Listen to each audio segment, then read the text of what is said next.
السلام عليكم ورحمة الله وبركاته. إن الحمد لله نحمده ونستعينه ونستغفره ونعوذ بالله من شرور أنفسنا ومن سيئات أعمالنا. من يهده الله فلا مضل له ومن يضلل فلا هادي له وأشهد أن لا إله إلا الله وحده لا شريك له وأشهد أن محمدا عبده ورسوله صلى الله تعالى عليه وعلى آله وصحبه وسلم تسليما كثيرا. أما بعد، فقد قال الإمام البخاري رحمه الله تعالى: باب السلق والشعير. قال حدثني يحيى بن بكير قال حدثنا يعقوب بن عبد الرحمن عن أبي حازم عن سهل بن سعد قال: إن كنا لنفرح بيوم الجمعة كانت لنا عجوز تأخذ أصول السلق فتجعله في قدر لها فتجعل فيه حبات من شعير، إذا صلينا زرناها فقربته إلينا، وكنا نفرح بيوم الجمعة من أجل ذلك، وما كنا نتغدى ولا نقيل إلا بعد الجمعة، والله ما فيه شهم ولا ودك। সম্মানিত ভাতৃমণ্ডলী, আল্লাহ রাব্বুল আলামিনের প্রশংসা এবং প্রিয় নবী সাল্লাল্লাহু আলাইহি সাল্লামের উপর সালাত ও সালামের পর আজ জুমাবার 21শে সফর 1447 হিজরি মোতাবেক 15 আগস্ট 2025 আমাদের ধারাবাহিক আলোচনা সহিহুল বুখারীর খাবারের পর্ব নম্বর 4। ইমাম বুখারীর এই পর্বের অধ্যায় নম্বর 17। এই অধ্যায়ে বলছেন ইমাম বুখারী বাবু সিলকে ওয়া শাইর। এই অধ্যায় হচ্ছে শালগম জাতীয় সবজি এবং জব মিক্স করে তরকারি খাওয়া বা তরকারি তৈরি করা, এমন তরকারি যাতে শালগম জাতীয় এক ধরনের সবজি যার নাম আরবি ভাষায় সিল্ক। এই সিল্ক যদি আপনারা গুগলে সার্চ দেন তাতে ছবি সহ পাবেন। দেখতে লাল ডাঁটা শাকের মতো, কিন্তু ঠিক লাল ডাঁটা শাক নয়, তার কাছাকাছি। ডাঁটা শাক যেমন লাল দেখতে, ঠিক কাছাকাছি ওই রকমই, পাতাগুলো কাছাকাছি ওই রকমই। তো সিল্ক এই শালগম জাতীয় এক ধরনের সবজি এবং তাতে জব মিশিয়ে বা জব পেশা বা জব ভাঙা, জব ভেঙে এক সময় আমরা দেখি ছোটকালে ঘাঁটি তৈরি করা হতো। ঘাঁটি বুঝেন? কেউ বুঝেন ঘাঁটি? বুঝেন, মানে একবারে পিসা নয়, সেগুলোকে ভেঙে দিয়ে তারপরে সেটা দিয়ে গম বা আজকাল জব নেই, কিন্তু ছোটকালে জব পাওয়া যেত, জবের ঘাঁটি হইত, সেটা বেশি শক্তিশালী হইত। আর তারপরে যখন জব উঠে গেল তার জায়গায় নিল গমে, আর গমও আস্তে আস্তে কমে গেল। তারপরে আসলো আমাদের চোখের সামনে বিভিন্ন রকম নতুন নতুন ধান, আর তার ফলন বেশি হতে লাগলো, তখন মানুষ সেদিকে ঝুঁকে গেল। তো জব এবং শালগম জাতীয় সবজি মিক্স করে তরকারি বা সবজি তৈরি করা এবং সেই খাবার খাওয়া। ঘটনা জুমার দিনের শুনানিতে বলছেন 5403 নম্বর হাদিস। হাদিস বর্ণনা করছেন সাহল ইবনে সাদ রাদিয়াল্লাহু তাআলা আনহু আনসারী। বলছেন তিনি, ইন কুন্না লা নাফরাহু বিয়াউমিল জুমআহ, আমরা জুমার দিনে বড়ই খুশি হতাম। ইন কুন্না, ইন কখনো কখনো ইন্না থেকে মুখাফফাফ হালকা করা হয়, না তাসদীদকে হালকা করে। ইন মানে যদি নয়, তাহলে আরবি ভাষায় দক্ষতা না থাকলে ইন দেখলেই যদি তর্জমা করে দিবেন। ইন তানসুরুল্লাহ ইয়ানসুরুকুম। ইন সাধারণত যখন শর্তের অর্থে হবে তখন যদির অর্থ হবে, কিন্তু ইন কখনো কখনো ইন্না থেকে এসে থাকে। ইন কুন্না নাহনুল গালিবিন কোরআনে রয়েছে। ইন্না কুন্নার অর্থে নিশ্চয়ের অর্থে, নিঃসন্দেহের অর্থে। তো এখানে সেই অর্থে রয়েছে। ইন আসলে ইন্না ছিল। ইন কুন্না মানে আমরা খুব কি হইতাম, লা নাফরাহ খুশি হতাম, আনন্দিত হইতাম, বিয়াউমিল জুমা জুমার দিন আসলে। যুবক সাহাবী বলছেন জুমার দিন যখন হইতো বড়ই আমাদেরকে খুশি লাগতো যে আজকে একটা ভালো খাবার পাবো, সুবহানাল্লাহ, ভালো খাবার পাবো। কানাত লানা আজুজ, ঘটনা হচ্ছে যে আমাদের গোত্রে বা মহল্লাতে একজন বৃদ্ধা ছিলেন, আজুজ বুড়ি বৃদ্ধা ছিলেন। তা খোঁজো ওসুল সিল্কে, সে সলগম জাতীয় সবজির সেই ডাঁটাগুলো, ওসুল আসল থেকে, আসল মানে হচ্ছে জড়, শেকড় বা ডাঁটা। তো আসলুসাজার গাছের জড়কে বলা হয়, শেকড়কে বলা হয়, আর কাণ্ডকে বলা হয় বডি। এখান থেকে আমরা বলছি এটা আসল কথা, এটা হচ্ছে আসল, বাকিগুলো হচ্ছে শাখা প্রশাখা নকল। বাপ মা আসল, ছেলে মেয়ে হচ্ছে তাদের শাখা প্রশাখা, ডালপালার মতো। তো আসল কথাটি কিন্তু অন্য ভাষাতে চলে গেছে, মূল হচ্ছে আরবি শব্দ, আসলের বহু বচন ওসুল।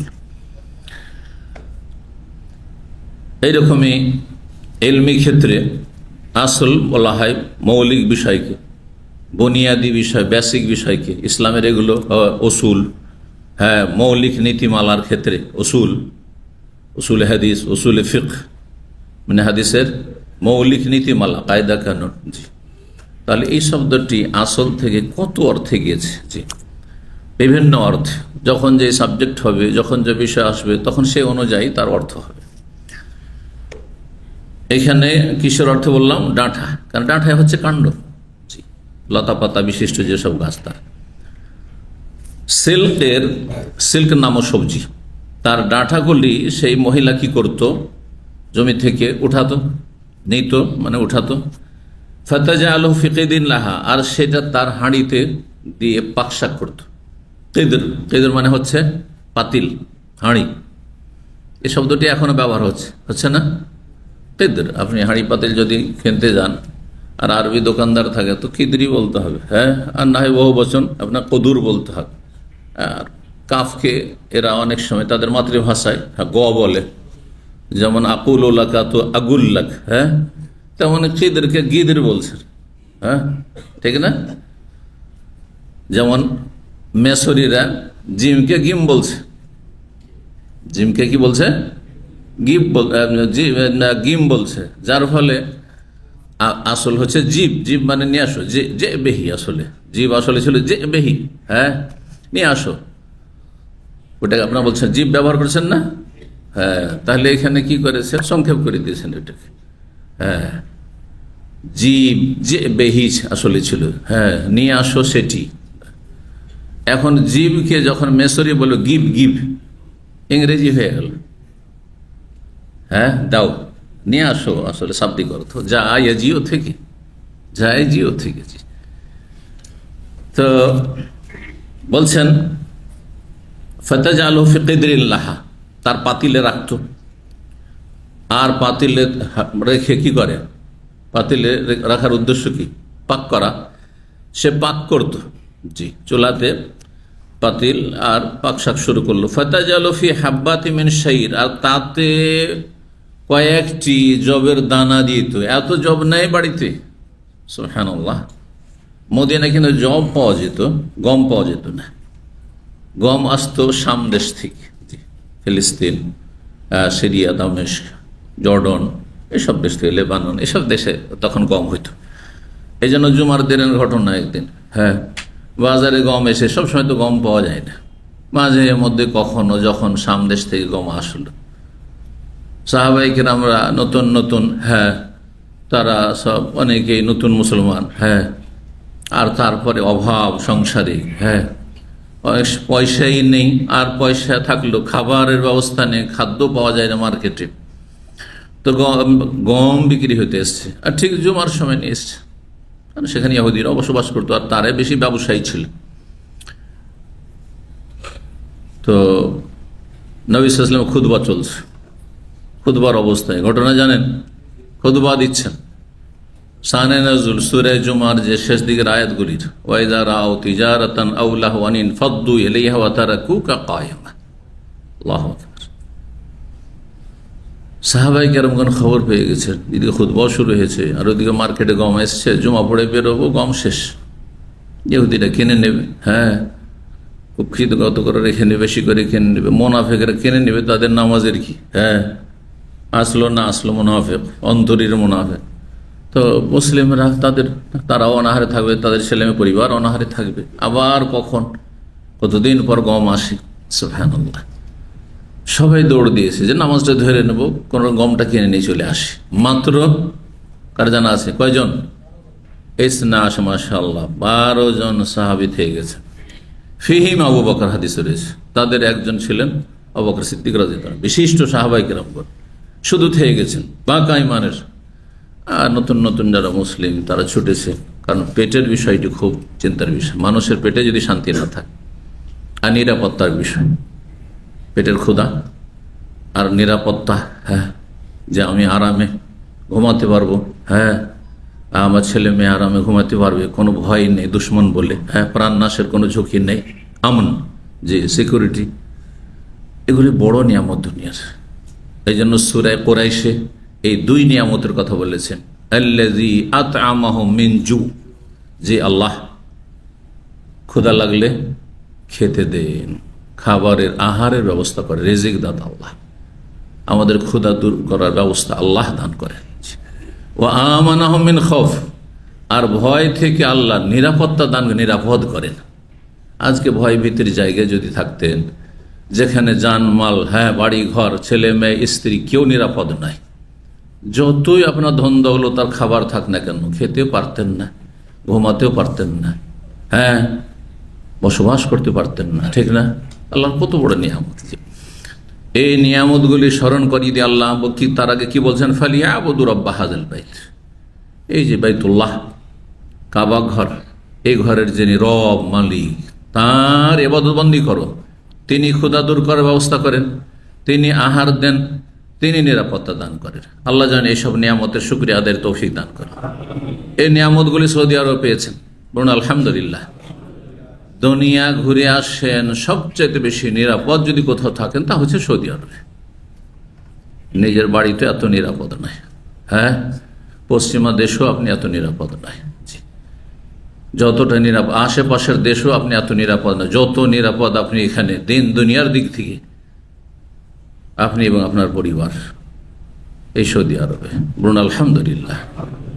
আর তার শুকরিয়া হচ্ছে যে সৌদি আরবের শত্রুতা করা, বিদ্বেষ রাখা, সৌদি আরবের বিরুদ্ধে অপপ্রচার করা, হ্যাঁ, গুজব রটানো, হ্যাঁ, কত, হ্যাঁ, নিমক হারাম এইসব জাতি, যারা খায় সবচেয়ে বেশি সৌদি আরব থেকে, আর নিমক হারামি করে, হ্যাঁ, আর বদনাম করে, কুৎসা গায় সবচেয়ে বেশি সৌদি আরবের। জি, এরা দুই শ্রেণীর মানুষ, হয় এরা নাস্তিক, মুনাফিক, সেকুলার, ইসলাম দুশ্মন, আর না হইলে, হ্যাঁ, মুশরিক, মাজার পূজারী, বেদাতি, সুফি, এই গুমরাহ পথভ্রষ্ট। 2 পথভ্রষ্ট জাতি হচ্ছে সৌদি আরবের দুশ্মন। ভালো করে শুনে রাখেন, আল্লাহ তাদের অনিষ্ট থেকে রক্ষা করেন। তো আল্লাহর নিয়ামতের শুকরিয়া আদায় করুন, আলহামদুলিল্লাহ।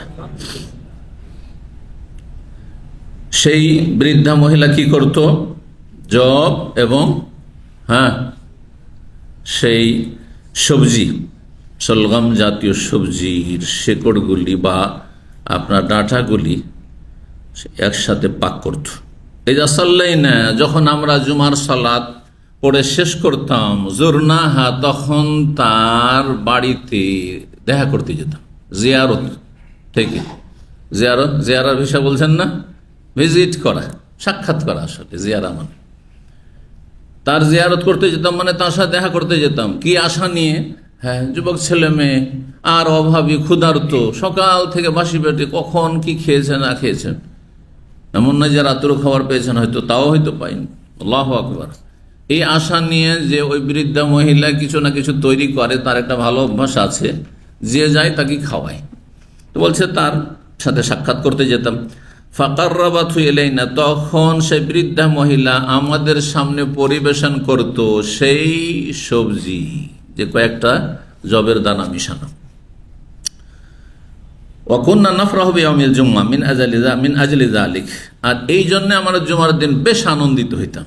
জুমার দিন আসলে আগে থেকে, হ্যাঁ, বুধবার বৃহস্পতিবার সময় ঘনিয়ে আসছে, কি খেতে পাবো? ওই সলগমের সবজি খেতে পাবো, যে কয়েকটা দানা, ঘাঁটির দানা থাকবে। আল্লাহু আকবার।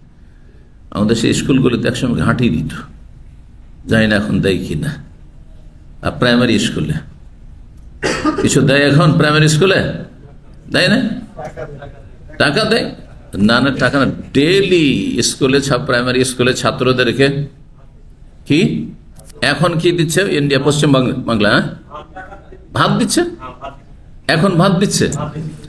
আচ্ছা, একসময় আজকের থেকে 10-20 বছর আগে শুনেছি তখন ঘাঁটি দিত, ঘাঁটি পাক করতো, আর ঘাঁটি পাক করে খাওয়াইতো। একজন মহিলা থাকতো, সে পাক করতো, তার একটা চাকরি ছিল, ও এই খাওয়াইতো। আমি প্রাইমারি স্কুলে পড়েছি, তখন 1 পিস পাউরুটি দিত, 1 পিস করে, 1 পিস অথবা 2 পিস ভুলে গেছি, কারণ সে তো 1974-75 কথা বলছি, হ্যাঁ 73-74-75 এই সময়গুলি প্রাইমারি স্কুলের সময়। তো 1 পিস বা 2 পিস পাউরুটি দিত, তাতেই যে কত খুশি।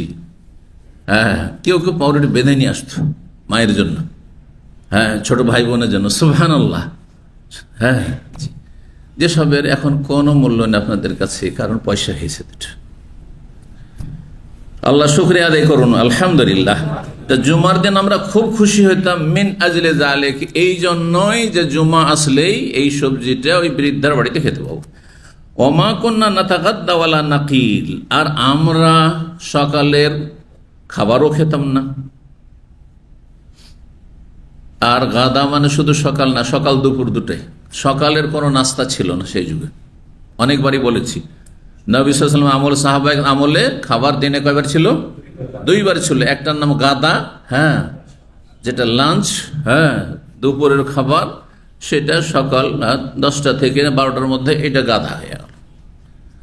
আর একটি ছিল আশা, 80 থেকে, আশা এশা নয়, খাবারের নাম হচ্ছে আশা।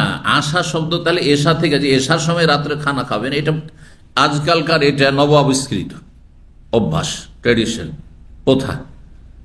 80 মানে বৈকাল, তাহলে সন্ধ্যাবেলার খাবার বৈকাল থেকে শুরু হয়ে যেত, আসর থেকে নিয়ে মাগরিব পর্যন্ত খেয়ে দিয়ে শেষ, আর খুব বেশি হলো মাগরিব পর। এই জন্য তারা সুস্থ থাকত, তাদের সমাজে না চিকিৎসা ছিল না রুগী ছিল। ডাক্তারের কখন প্রয়োজন হবে? রুগী থাকলে তো, রুগী না থাকলে ডাক্তারই পড়বে না। আর যে ডাক্তার বানাবার হিড়িক পড়ে গেছে, হ্যাঁ এমনকি মুসলিম সমাজে 2টা পয়সা হওয়ার পরে, এর কিসের জন্য? কারণ রোগ বেড়েছে, রুগী বেড়েছে, রোগ শেষ হয়ে যায়, রুগী শেষ হয়ে যায়, ও ডাক্তার পালাতে দিশা পাবে না যে কোন দেশে যাবো, এত টাকা খরচ করে পড়েছি আয় ইনকাম করার জন্য, ঠিক না?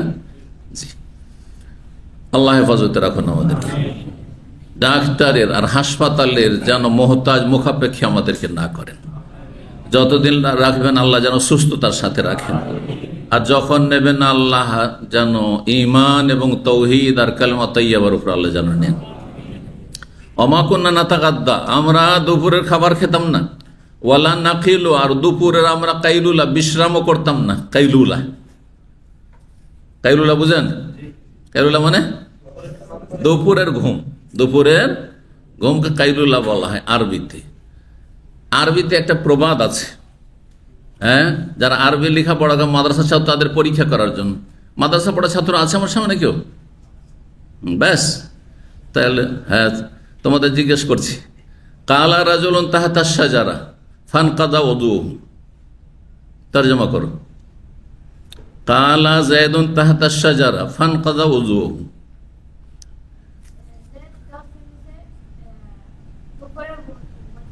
হ্যাঁ, ওযু ভেঙে গেছে, মাশাআল্লাহ, পাস, তো প্রাইজ দিতে হবে। কালা মানে কি? কালা মানে আপনার জন্য কথা বলা, তাই না?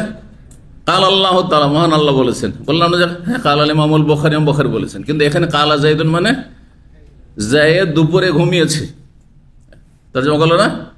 কালা যায়েদুন তাহতা শাজারা, যায়েদ নামক ব্যক্তি দুপুরে গাছের তলায় ঘুমিয়েছিল, দুপুরে বিশ্রাম করেছিল। ফানকাদা ওযু, তখন তার ওযু নষ্ট হয়ে গেছে। তার ওযু কি হয়েছে? ওযু ভেঙে গেছে, বুঝলেন? আর যদি কালা মানে বলা, হ্যাঁ তার কি অর্থ হবে? কালা যায়েদুন তাহতা শাজারা, গাছের নিচে যায়েদ কথা বলেছে, তখন ওযু ভেঙে গেছে। কথা বললে কিসের ওযু ভাঙবে? বুঝতে পারলেন? জি। কি বলছিলাম, এখানে ওই যে, তবে এই কালা কেমন করে বুঝবে যে কালা মানে কথা বলা না কালা মানে দুপুরে ঘুমানো? মোজারেতে নিয়ে গেলে কালা ইয়াকুলো, হ্যাঁ, নাসারায়ন স্বরূপভাবে যখন যাবে কালা ইয়াকুলো, তখন তার মানে কথা বলা। আর কালা ইয়াকিলো দারাবা এজরেবর ওজনে যখন যাবে, যে নাকিলো আছে, তখন কালা ইয়াকিলো দারাবা এজরেবর ইয়াকিলো, তখন ওর মানে হবে দুপুরে বিশ্রাম করা। এবার বোঝা গেছে? মাসদারে গিয়ে কালা ইয়াকুলো কৌলান পার্থক্য, হ্যাঁ, কৌল মানে বচন, হ্যাঁ, আর কাইলুলাতান মানে কালা ইয়াকুলো কাইলুলাতান মানে দুপুরের ঘুম। বুঝলেন না? বুঝলেন না? জি, এ হচ্ছে আরবি। মনে করে এক শ্রেণীর লোকেরা দু চার হরফ পড়ে যে ফেসবুকে এখন আলেম হয়ে গেছে, দুটা বলতে পারলে। হ্যাঁ, কত যে মেহনত করে মাদ্রাসায় পড়াশোনা করতে হয়। যারা মাদ্রাসাতে মেহনত করে ভালো আলেম হয়েছে, তারা যে দুনিয়া পড়তো, বড় একজন বৈজ্ঞানিক হয়ে যেতে পারত। হ্যাঁ, বড় একজন, হ্যাঁ, অনেক কিছু হয়ে যেতে পারত। হ্যাঁ, যাদেরকে প্রতিভার জন্য বড়ই সম্মানিত করা হচ্ছে দুনিয়াতে, এদেরকে আল্লাহ আখিরাতে সম্মানিত করবেন ইনশাআল্লাহ। দুনিয়াতে এর মূল্যায়ন নেই দিনী তালিমে, দিনী শিক্ষার। জি, ইল্লামান রাহিমাল্লাহ, আল্লাহ যাদের রহম করে তাদের কাছে কিছু মূল্যায়ন আছে, মহব্বত আছে, ভালোবাসা আছে, কিন্তু তার মূল্যায়ন কেউ করে না। জি, দুনিয়ার দিক থেকে যে কত মেহনত করি, পরিশ্রম করি, আর কত দীর্ঘ সময় লাগে লেখাপড়া, কত সাবজেক্ট পড়তে হচ্ছে শুধু কোরআন এবং হাদিস বোঝার জন্য। একটা দুটা সাবজেক্ট পড়ে হয়নি। জি, ওমা কুন্না নাতাগাদ্দা ওয়ালা নাকিল, আমরা দুপুরের খাবারও খেতে পেতাম না বা খেতাম না, ওয়ালা নাকিল, আর দুপুরের বিশ্রামও করতাম না, ইল্লা বাদাল জুমা, জুমার দিন কখন করতাম? জুমার পরে, মানে জুমার পরে প্রথম বাসি পেটে জুমা পড়া, জুমা পড়ে এসে প্রথম খেতাম, আর তারপরে জুমা পড়ে ঘুমাইতাম। তার মানে আজকাল যে জুমার দিন, মানে জুমার দিন সকালবেলা থেকে শুরু হইল ঘুম, এটা একেবারে সুন্নতের খেলাফ সাহাবায়ে কেরামদের। তারপরে জুমার দিন ছুটি, বন্ধু বান্ধব নিয়ে সকাল থেকে শুরু হলো পার্টি। হ্যাঁ, বাঙালি সমাজে পায়ার পার্টি, নিহারি, আর না হলে কিসের পার্টি? হ্যাঁ, না হলে খিচুড়ির পার্টি। খিচুড়ি, জুমার দিনে খিচুড়ি, বুঝতে পেরেছেন? আর না হলে ঘুম, এমন লম্বা ঘুম শুরু হলো যে 11টা বেজে যাচ্ছে, তবু ঘুম ভাঙছে না। যদি মসজিদের বাইরে কোনো সময় থাকেন তো দেখতে পাবেন কিছু লোক কিভাবে খুতবা শেষ হয়ে গেছে, জামাত শেষ হতে যাচ্ছে, নামাজ শেষ হতে যাচ্ছে, আর মুসাল্লা বগলকের কি যে দৌড় দিচ্ছে, আর তারপরে রোদরে এসে যেখানে ইচ্ছা সেখানে রাস্তাতে, এইদিকে মসজিদ রোডের ওপারে ওইখানে মুসাল্লা বিছে নামাজ পড়ছে। হাই হাই, এদের কি নামাজ হবে? এইভাবে জমা পড়বে? না না, কখনো না।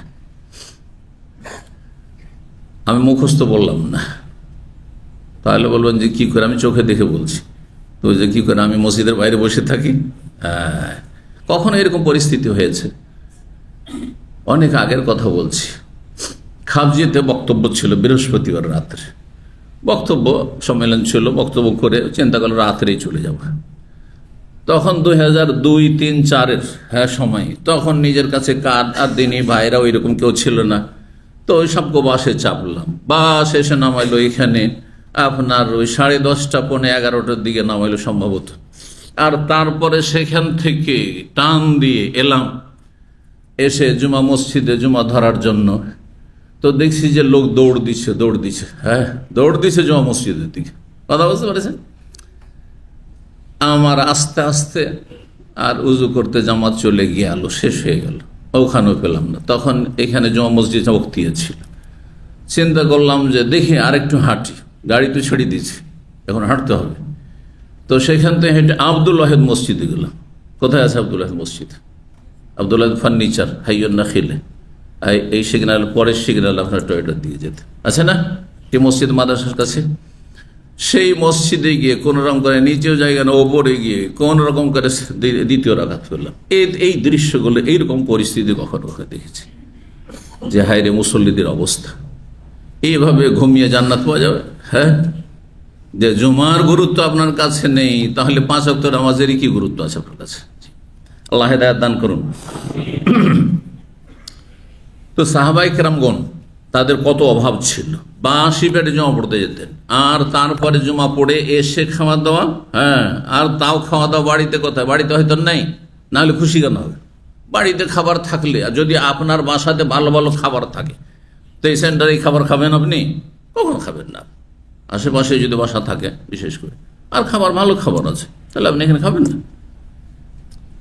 তার মানে বাড়িতে গিয়ে মায়ের কাছে খাবার পাবেন না, সাহাল ইবনে সাদ ওই বৃদ্ধার কাছে গেলে কিছু তৈরি করে গিয়ে এটা খেতে পাবো, আর সেইটা হচ্ছে সবচাইতে মজার খাবার, এই খাবার তাদের কাছে। আল্লাহু আকবার।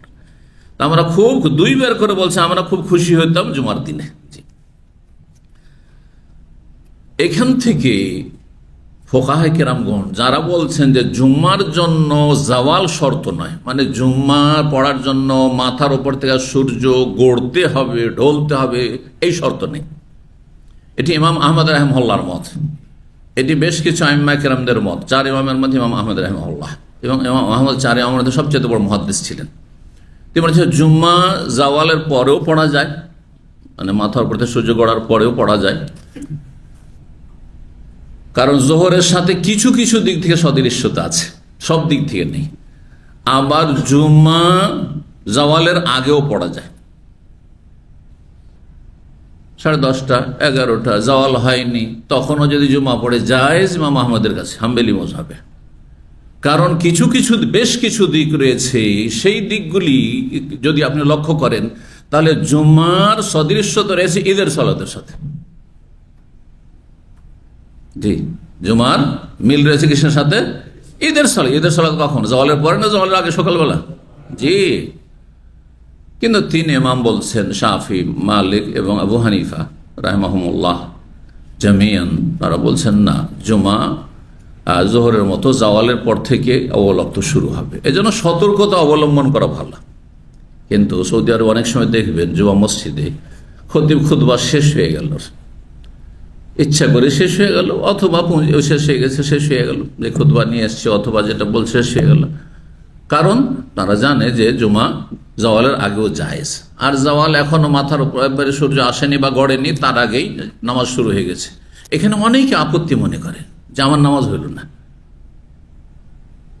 এই যে শ্রীকর বড় জামে মসজিদে মাঝে মাঝে জাওয়ালের আগে জুমা শেষ হয়ে যায়, তখন যারা গোঁড়া মযহাবপন্থী ইন্ডিয়া, বাংলাদেশ, পাকিস্তানে, তারা ওখান থেকে আর কোন মসজিদে গিয়ে আবার দ্বিতীয়বার জুমা পড়ে যে এই জুমা যেহেতু হয়নি আমার, সময়ের আগে হয়ে গেছে। বুঝতে পারছেন?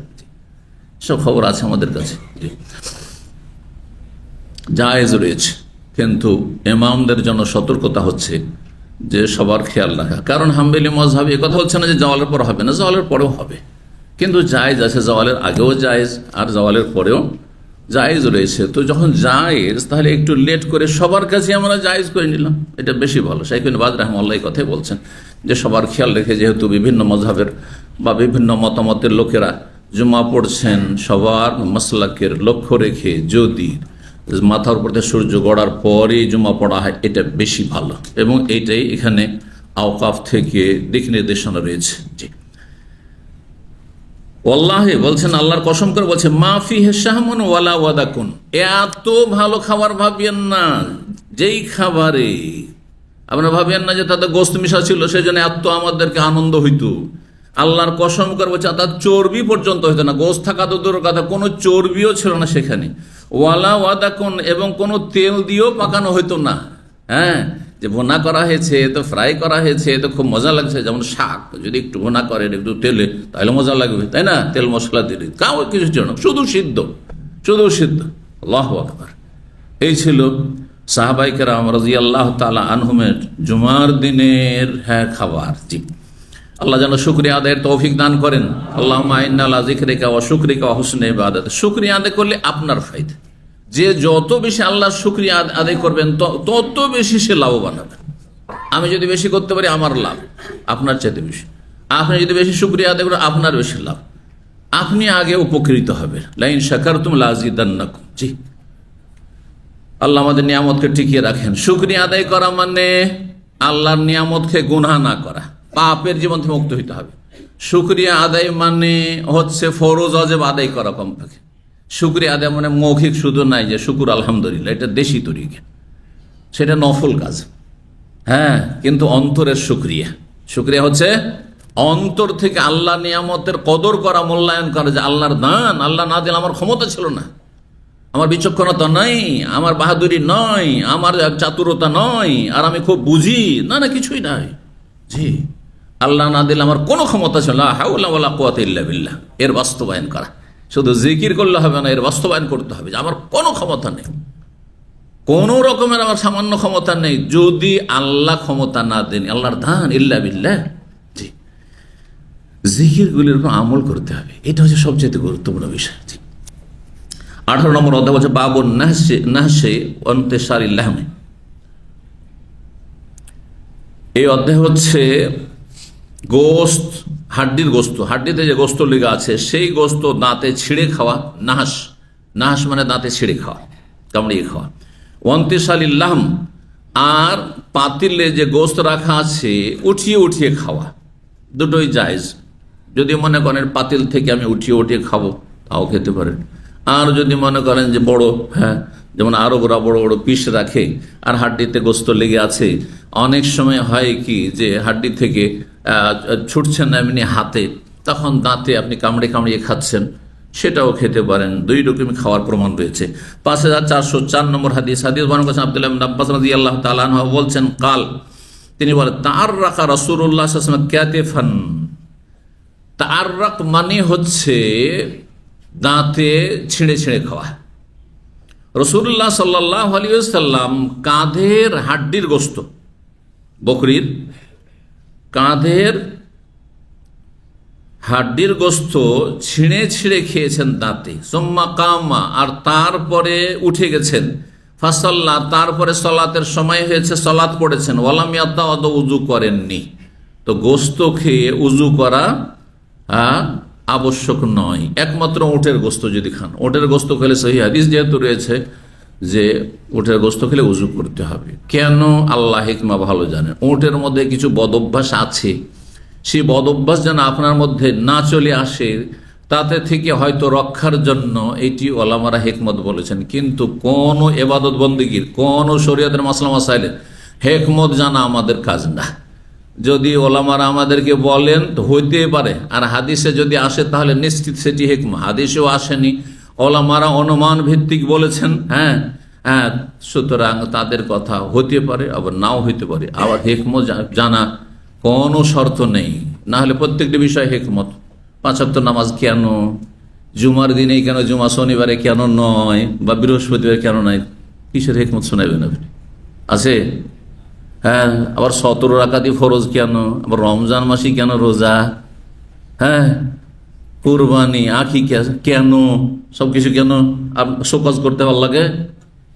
আপনি আরে আপনার যে ফোরম্যান সুপারভাইজারকে বলেন যাও মুখ সাইডে কাজে যাও, বলছে কেন?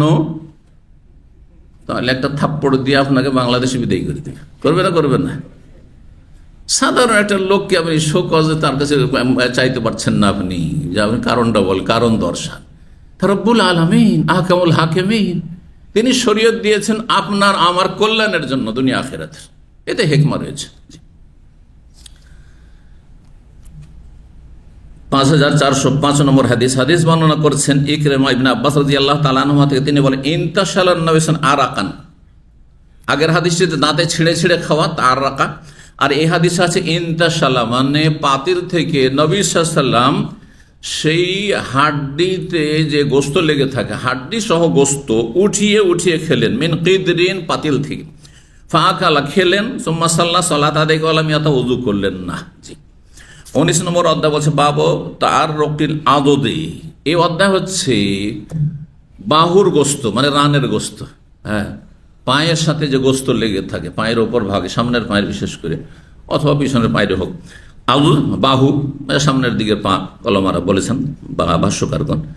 তো রানে হাড্ডির গোস্ত ছিঁড়ে ছিঁড়ে খাওয়া, গোস্ত শক্ত, হাত দিয়ে না ছুটিয়ে আপনি দাঁতে কামড়িয়ে খাচ্ছেন, অথবা চাকুতে কেটে খাচ্ছেন। হাদিস আসবে চাকুতে কেটে কেটেও খেয়েছেন নবী সাল্লাল্লাহু আলাইহি ওয়াসাল্লাম। পাক করা হয়েছে।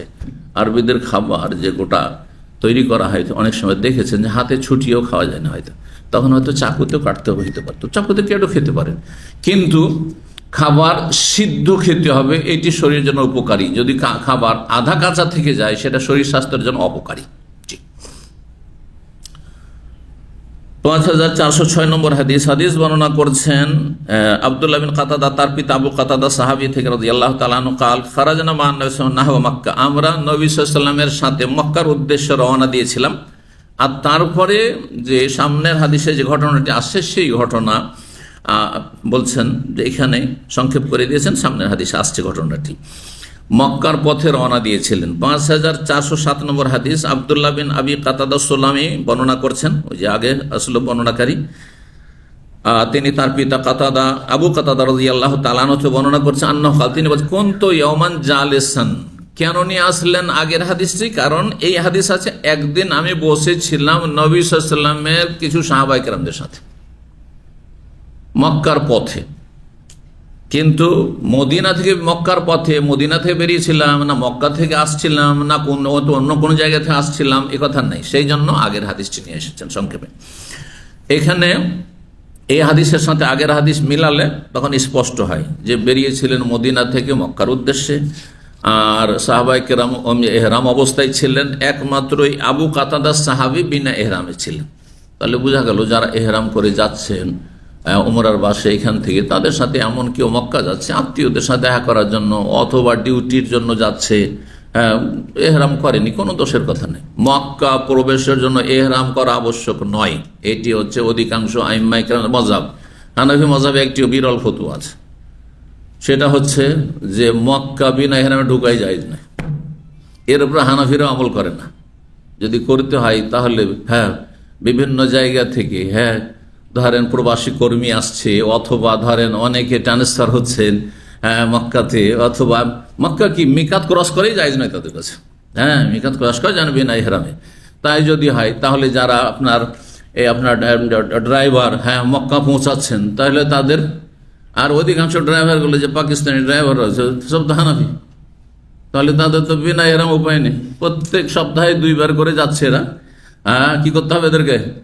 এহরাম বাঁধতেও তার মক্কায় ঢুকতে হবে, মহাবিপদ হয়ে যাবে। ওরা নিজের মযহাবের উপর নিজেই আমল করে না। তাহলে বোঝা গেল যে মযহাবে এরকম মেলা ফতোয়া আছে, শুধু হানাফি মযহাবে না, হানাফি শাফি মালিক আমি সব মযহাবে আছে, কোন মযহাবে কম কোন মযহাবে বেশি। কিছু কিছু ফতোয়া আছে যেগুলি হাদিস বিরোধী, যেগুলি হাদিস বিরোধী। আর অনেকগুলি ফতোয়া আছে যে নিজেরাও আমল করতে পারবেন না। সুতরাং অন্ধভাবে মযহাব মানা যাবে না।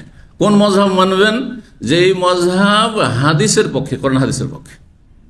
কোরআন হাদিসের পক্ষে থাকে তো মযহাব মানি। তাহলে মযহাব সম্পর্কে অনেক সময় জিজ্ঞাসা করে আপনাকে, যে আপনি মযহাব মানেন না? আমি বলি হ্যাঁ মানি না বলবেন না। অনেক নতুন ভাইরা একটু হেদায়েত হয়েছে, বুঝেন না কিভাবে কথা বলতে হবে। আমি মযহাব মানি না, মার খেয়ে নেন তখন বেদাতীদের কাছে। মার খাওয়া কথাবার্তা বলবেন না, হিকমতা বললে মনে আমি মযহাব মানি। কিন্তু কোন মযহাব মানি? যেই মযহাব কোরআন এবং হাদিসের দলিল সম্মত, আল্লাহ রসুলের পক্ষে যে মযহাব, সেই মযহাবটা মানি। তার বিপরীত যেটা চলে যায় ওইটা মানি না। কথা বোঝা গেছে? বেঁচেও গেলেন, স্বীকার করলেন, লাঠিও ভাঙলো না। বুঝেন না প্রবাদ? এই প্রবাদ জানেন না? যে স্বীকার করে, জ্ঞানী মানুষ স্বীকার করে, লাঠি ভাঙা উদ্দেশ্য নেই। আবার লাঠি কিনতে হবে, পয়সা খরচ হবে, বা লাঠিবিহীন থাকতে হবে। লাঠিও আমার, সাপও মারা গেল আর লাঠিও আমার ভাঙলো না, এইরকম হইতে হবে। জি, তো কথা হচ্ছে ভুল ধারণা, মযহাবে গোঁড়ামি আমাদেরকে সরাইতে হবে মুসলিম জাতি থেকে। কোরআন এবং হাদিসের দাওয়াতও দিতে হবে। আর মানুষের যেন ভুল ধারণা না হয় আপনার সম্পর্কে, যে আরে তাহলে ইমামদের শ্রদ্ধা করেন না প্রত্যেক, আর তারপরে আপনি একজনকে শ্রদ্ধা করেন, তো 4 জন কি করি? এখন কেউ যদি শুধু আলীকে শ্রদ্ধা করে আর আবু বকর ওমর ওসমানকে না করে, তো তাদেরকে কি বলেন আপনারা? পথভ্রষ্ট বলেন না? গোমরাহ বলেন না? তো ওই রকম কেউ যদি শুধু আবু হানিফাকে শ্রদ্ধা করে, অথবা ইমাম শাফিকে করে, অথবা ইমাম আহমদকে করে, আর বাকি 3 জনকে না করে, তো পথভ্রষ্ট না? একই কথায় তারা নবী রসুল কেউ ছিলেন না, সুতরাং ভুলের ঊর্ধ্বে ছিলেন না। জি, বলছেন আবু কাতাদা, খুব সুন্দর ঘটনা। বলছেন আমি একদিন বসেছিলাম মা রেজালিন মিন আসহাবিন নবী সাল্লাল্লাহু আলাইহি ওয়াসাল্লামের সাহাবায়ে কেরামদের বেশ কিছু লোকের সাথে, ফি মানজিলিন ফি তারিকি মক্কা, মক্কার পথে একটি জায়গায়, মনজিল মানে কোন একটি জায়গা, অবতরণ স্থান, নাজালে আনজেল থেকে। ও রাসূলুল্লাহ নাজিলুন আমামানা, রাসূলুল্লাহ আমাদের সামনে একটু এগিয়ে গিয়ে অবতরণ করেছেন। নবী সাল্লাল্লাহু আলাইহি ওয়াসাল্লাম ছিলেন, কিন্তু নবী সাল্লাল্লাহু আলাইহি ওয়াসাল্লাম যেহেতু আগে আগে চলতেন, তো একটু এগিয়ে গিয়ে আছেন মক্কার দিকে, আর আমরা পিছন দিকে আমরা এখানে অবস্থান করেছি। ওয়াল কওমু মুহরিমুন, আর সাথী সঙ্গীরা সাহাবাইগণ সবাই ইহরাম অবস্থায় ছিল। ওয়ানা গায়রু মুহরিম, আমি শুধু ইহরাম অবস্থায় ছিলাম না। ফাবসারু হিমারান ওয়াহশিয়ান, হঠাৎ করে যারা ইহরাম অবস্থায় সাথী সঙ্গীরা ছিলেন তারা একটি বন্য গাধা মানে নীলগাই, হেমার ওয়াহশি বলা হয় নীলগাইকে, এবার বন্য গাধা দিয়ে অনুবাদ করেছে। বাঙালি জাতি তো বন্য গাধা বুঝে না, যে কোনো জাতির সাথে কথা বললে তাদের ভাষায় কথা বলতে হবে। এটি একটু ফর্মুলা শুনে রাখেন, বুঝছেন না?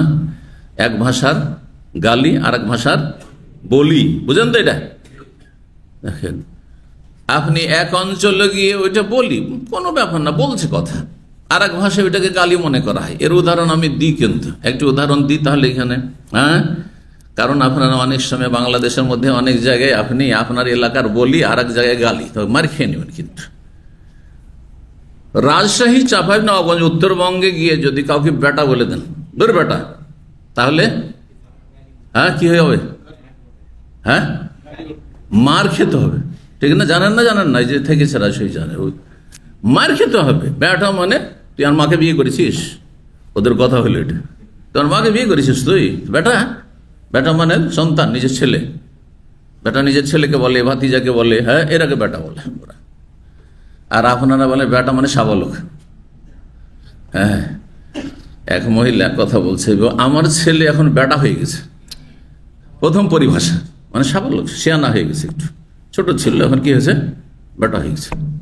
তো অন্য ভাষা, এটা আঞ্চলিক ভাষা আপনার। তো আর অন্য এলাকায় গিয়ে যদি শালা বলেন, হ্যাঁ, কি হবে?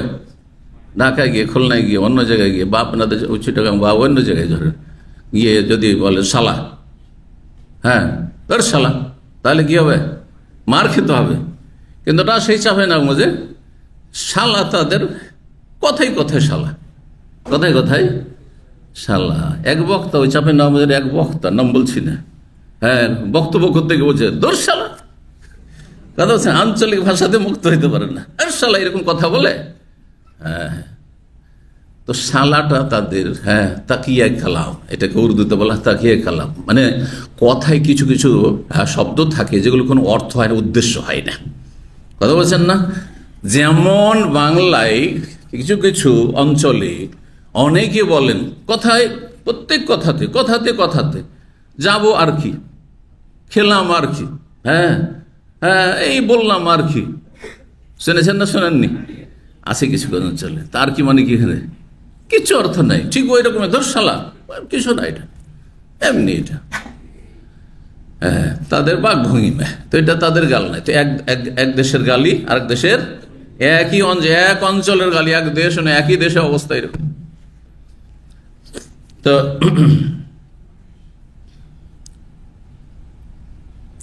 চলেন, তো কি বলছিলাম? হেমারান ওয়াহশিয়ান মানে সেটা কি ছিল? নীলগাই ছিল। ওয়ানা মাশগুলুন, সেই সময় আবু কাতাদা বলছেন, আমি যে এহরামবিহীন আছি, আমি তখন ব্যস্ত ছিলাম, খেয়াল করিনি। আকসেফুন নালি, আমার স্যান্ডেল ছিঁড়ে গিয়েছিল, তাই স্যান্ডেল আমি ঠিক করছিলাম, স্যান্ডেল সেলাই করছিলাম। ফালাম ইউজুনানি, হ্যাঁ, ফালাম ইউজেনুনি, ফালাম ইউজেনুনি, আজানা ইউজেনু, ফালাম ইউজেনুনি লাহু, আমাকে তারা জানায়নি, জানতে দেয়নি। কারণ যদি জানিয়ে দেয় যে এই যে নীলগাই, তাহলে তাদের জন্য খাওয়া হারাম হয়ে যাবে, কারণ তারা সহযোগিতা করে দিল। এহরাম অবস্থায় যারা আছে তারা যদি বলে এই যে নীলগাই, নীলগাই হচ্ছে শিকারী পশু, শিকারী পশু, তারা যেহেতু এই সহযোগিতা করলো যে তাকে গাইড করে দিল যে আছে একটা জিনিস, কিন্তু আমরা ধরতে পারছি না, আর তারপরে যদি ধরে নিয়ে আসতো তাহলে এহরাম অবস্থায় খাওয়া তাদের জন্য হারাম হয়ে যেত। বোঝা গেছে? ইয়া আইয়ুহাল্লাযীনা আমানু লা তাকতুলুস সাইদা ওয়া আনতুম হুরুম, সূরা মায়েদায় এই হুকুম আহকাম আল্লাহ রাব্বুল বর্ণনা করেছেন। তোমরা ইহরাম অবস্থায় শিকার করতে পারবে, স্থল পশু শিকার করতে পারবে, স্থল পশু, স্থল পাখি শিকার করতে পারবে না। হ্যাঁ, জলো, হ্যাঁ পশু অর্থাৎ মাছ, ওহিল্লা লাকুম সাইদুল বাহরি ওয়া তাআমুহু, আল্লাহ বলছে তোমাদের জন্য সাগরের শিকার করা যায়। তার এহরাম অবস্থায় মাছ শিকার করেন অথবা কাঁকড়া শিকার করেন অথবা পানির যা হালাল তা শিকার করেন, কোনো অসুবিধা নেই। তো বলছেন যে তারা আমাকে জ্ঞাত করেনি, ও আহাব্বু, কিন্তু তারা চাইছিল, পছন্দ করছিল, আন্নি আবসার, তো আমি নিজেই যদি দেখে ফেলতাম। ওরা মনে মনে চাইছিল যে এ তো এহরামে নেই, এ দেখে নিলে একটা কাজ হয়ে যেত। হ্যাঁ, কারণ খাবারের অভাব আছে, সফরে আছি, সম্বলের প্রয়োজন, পাথরের প্রয়োজন রয়েছে।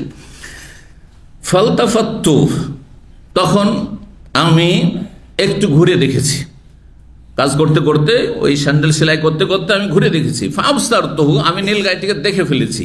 ফাকুমতু ইলাল ফারাসে, তখন আমি আমার ঘোড়ার উদ্দেশ্যে দাঁড়ালাম। ফাসরাজতুহু, আর তার যে বসার সিট, জিন বলা হয় সেটি, সে জিনটাকে আমি প্রস্তুত করলাম। সুম্মা রাকিবতু, তারপর ঘোড়ার পিঠে চাপলাম। তাহলে সাহাবাই কেরাম কেউ কেউ ঘোড়াতেও চাপতেন, যদিও মরুভূমিতে দূরপাল্লায় যাওয়ার জন্য তাদের বাহন ছিল ওঁট, কিন্তু সাথে ঘোড়াও থাকতো। বোঝা গেল, তাহলে ঘোড়া থাকতো, কারণ অনেক সময় দ্রুত বেগে ছুটতে হবে কোনো বিশেষ কাজের জন্য, তখন তার ওঁট দিয়ে কাজ হবে না, সেজন্য ঘোড়াও সাথে রাখতেন যখন থাকতো। বলছেন যে আমি চড়লাম আমার ঘোড়ার পিঠে, ওয়ানাসিতু সাওতা রুমহা, কিন্তু আমি আমার চাবুক আর আমার বর্ষা ভুলে গেলাম। শিকার করবো কি দিয়ে? ঘোড়ার পিঠে তো চেপেছি, কিন্তু নিচে পড়ে আছে আমার চাবুক, লাঠি, আর কি আমার বর্ষা, যে বললাম বর্ষা, সেটা। তো ফাকুলতুল্লাহুম, তখন ওই সাথীর সঙ্গে যারা ইহরাম অবস্থায় তাদেরকে নাও এলুন সাওতা রুমহা, আমাকে আমার চাবুক এবং বল্লমটি, বর্ষাটি দাও, উঠিয়ে দাও একটু। বারবার কত নামবো, আবার উঠাবো, তো একটু হেল্প করে দাও। তারা তো মাসলা জানছেন যে না, কোনো সহযোগিতা করা চলবে না, নাহলে তো খেতে পাবো না, মানে তাহলে তো আমাদের জন্য হারাম হয়ে যাবে। খাওয়ার সুযোগটা রাখছেন তারা, যে ধরে নিয়ে আসতে পারে, নিজেই ধরে নিয়ে আসতে পারে, আমাদেরকে দুপো ঢোকন দিয়ে দেয় এমনি ফিরি, তাহলে জায়েজ আছে। ফাকালুল্লাহ, তখন সাহাবাই কেরাম যারা ইহরাম অবস্থায় ছিলেন বলেন, না না না, কোনো সহযোগিতা না, আমরা উঠিয়ে দেবো না। ওয়াল্লাহি, আল্লাহর কসম করবো, লা নুইনুকা আলাইহি বিশাইইন, কোনো রকম সহযোগিতা করবো না, সামান্যতম কোনো সহযোগিতা করবো না। ফাকাযিবতু, আমি খুব রেগে গেলাম, রাগান্বিত হইলাম, চাইলাম, আর ঘোড়ার পিঠে চড়েছি, তাড়াহুড়া করছি, না হলে হয়তো হাতছাড়া হয়ে যাবে, শিকারিটি পাবো না। ফানাজালতু, আমি নিজেই নামলাম ঘোড়ার পিঠ থেকে। ফাখাযতুহুম, আর তারপরে ওই দুটো নিলাম, কি চাবুক এবং বর্ষা। সুম্মা রাকিব, তারপরে ঘোড়ার পিঠে চাপলাম। ফাশাদাতু আলাল হিমারে, তারপরে আমি ছুটলাম বা হানা দিলাম, কিসের ওপর? সেই বন্য গাধা বা নীলগাইয়ের ওপর। ফাআকারতু, আর সেটাকে আহত করে ফেললাম, জখম করে।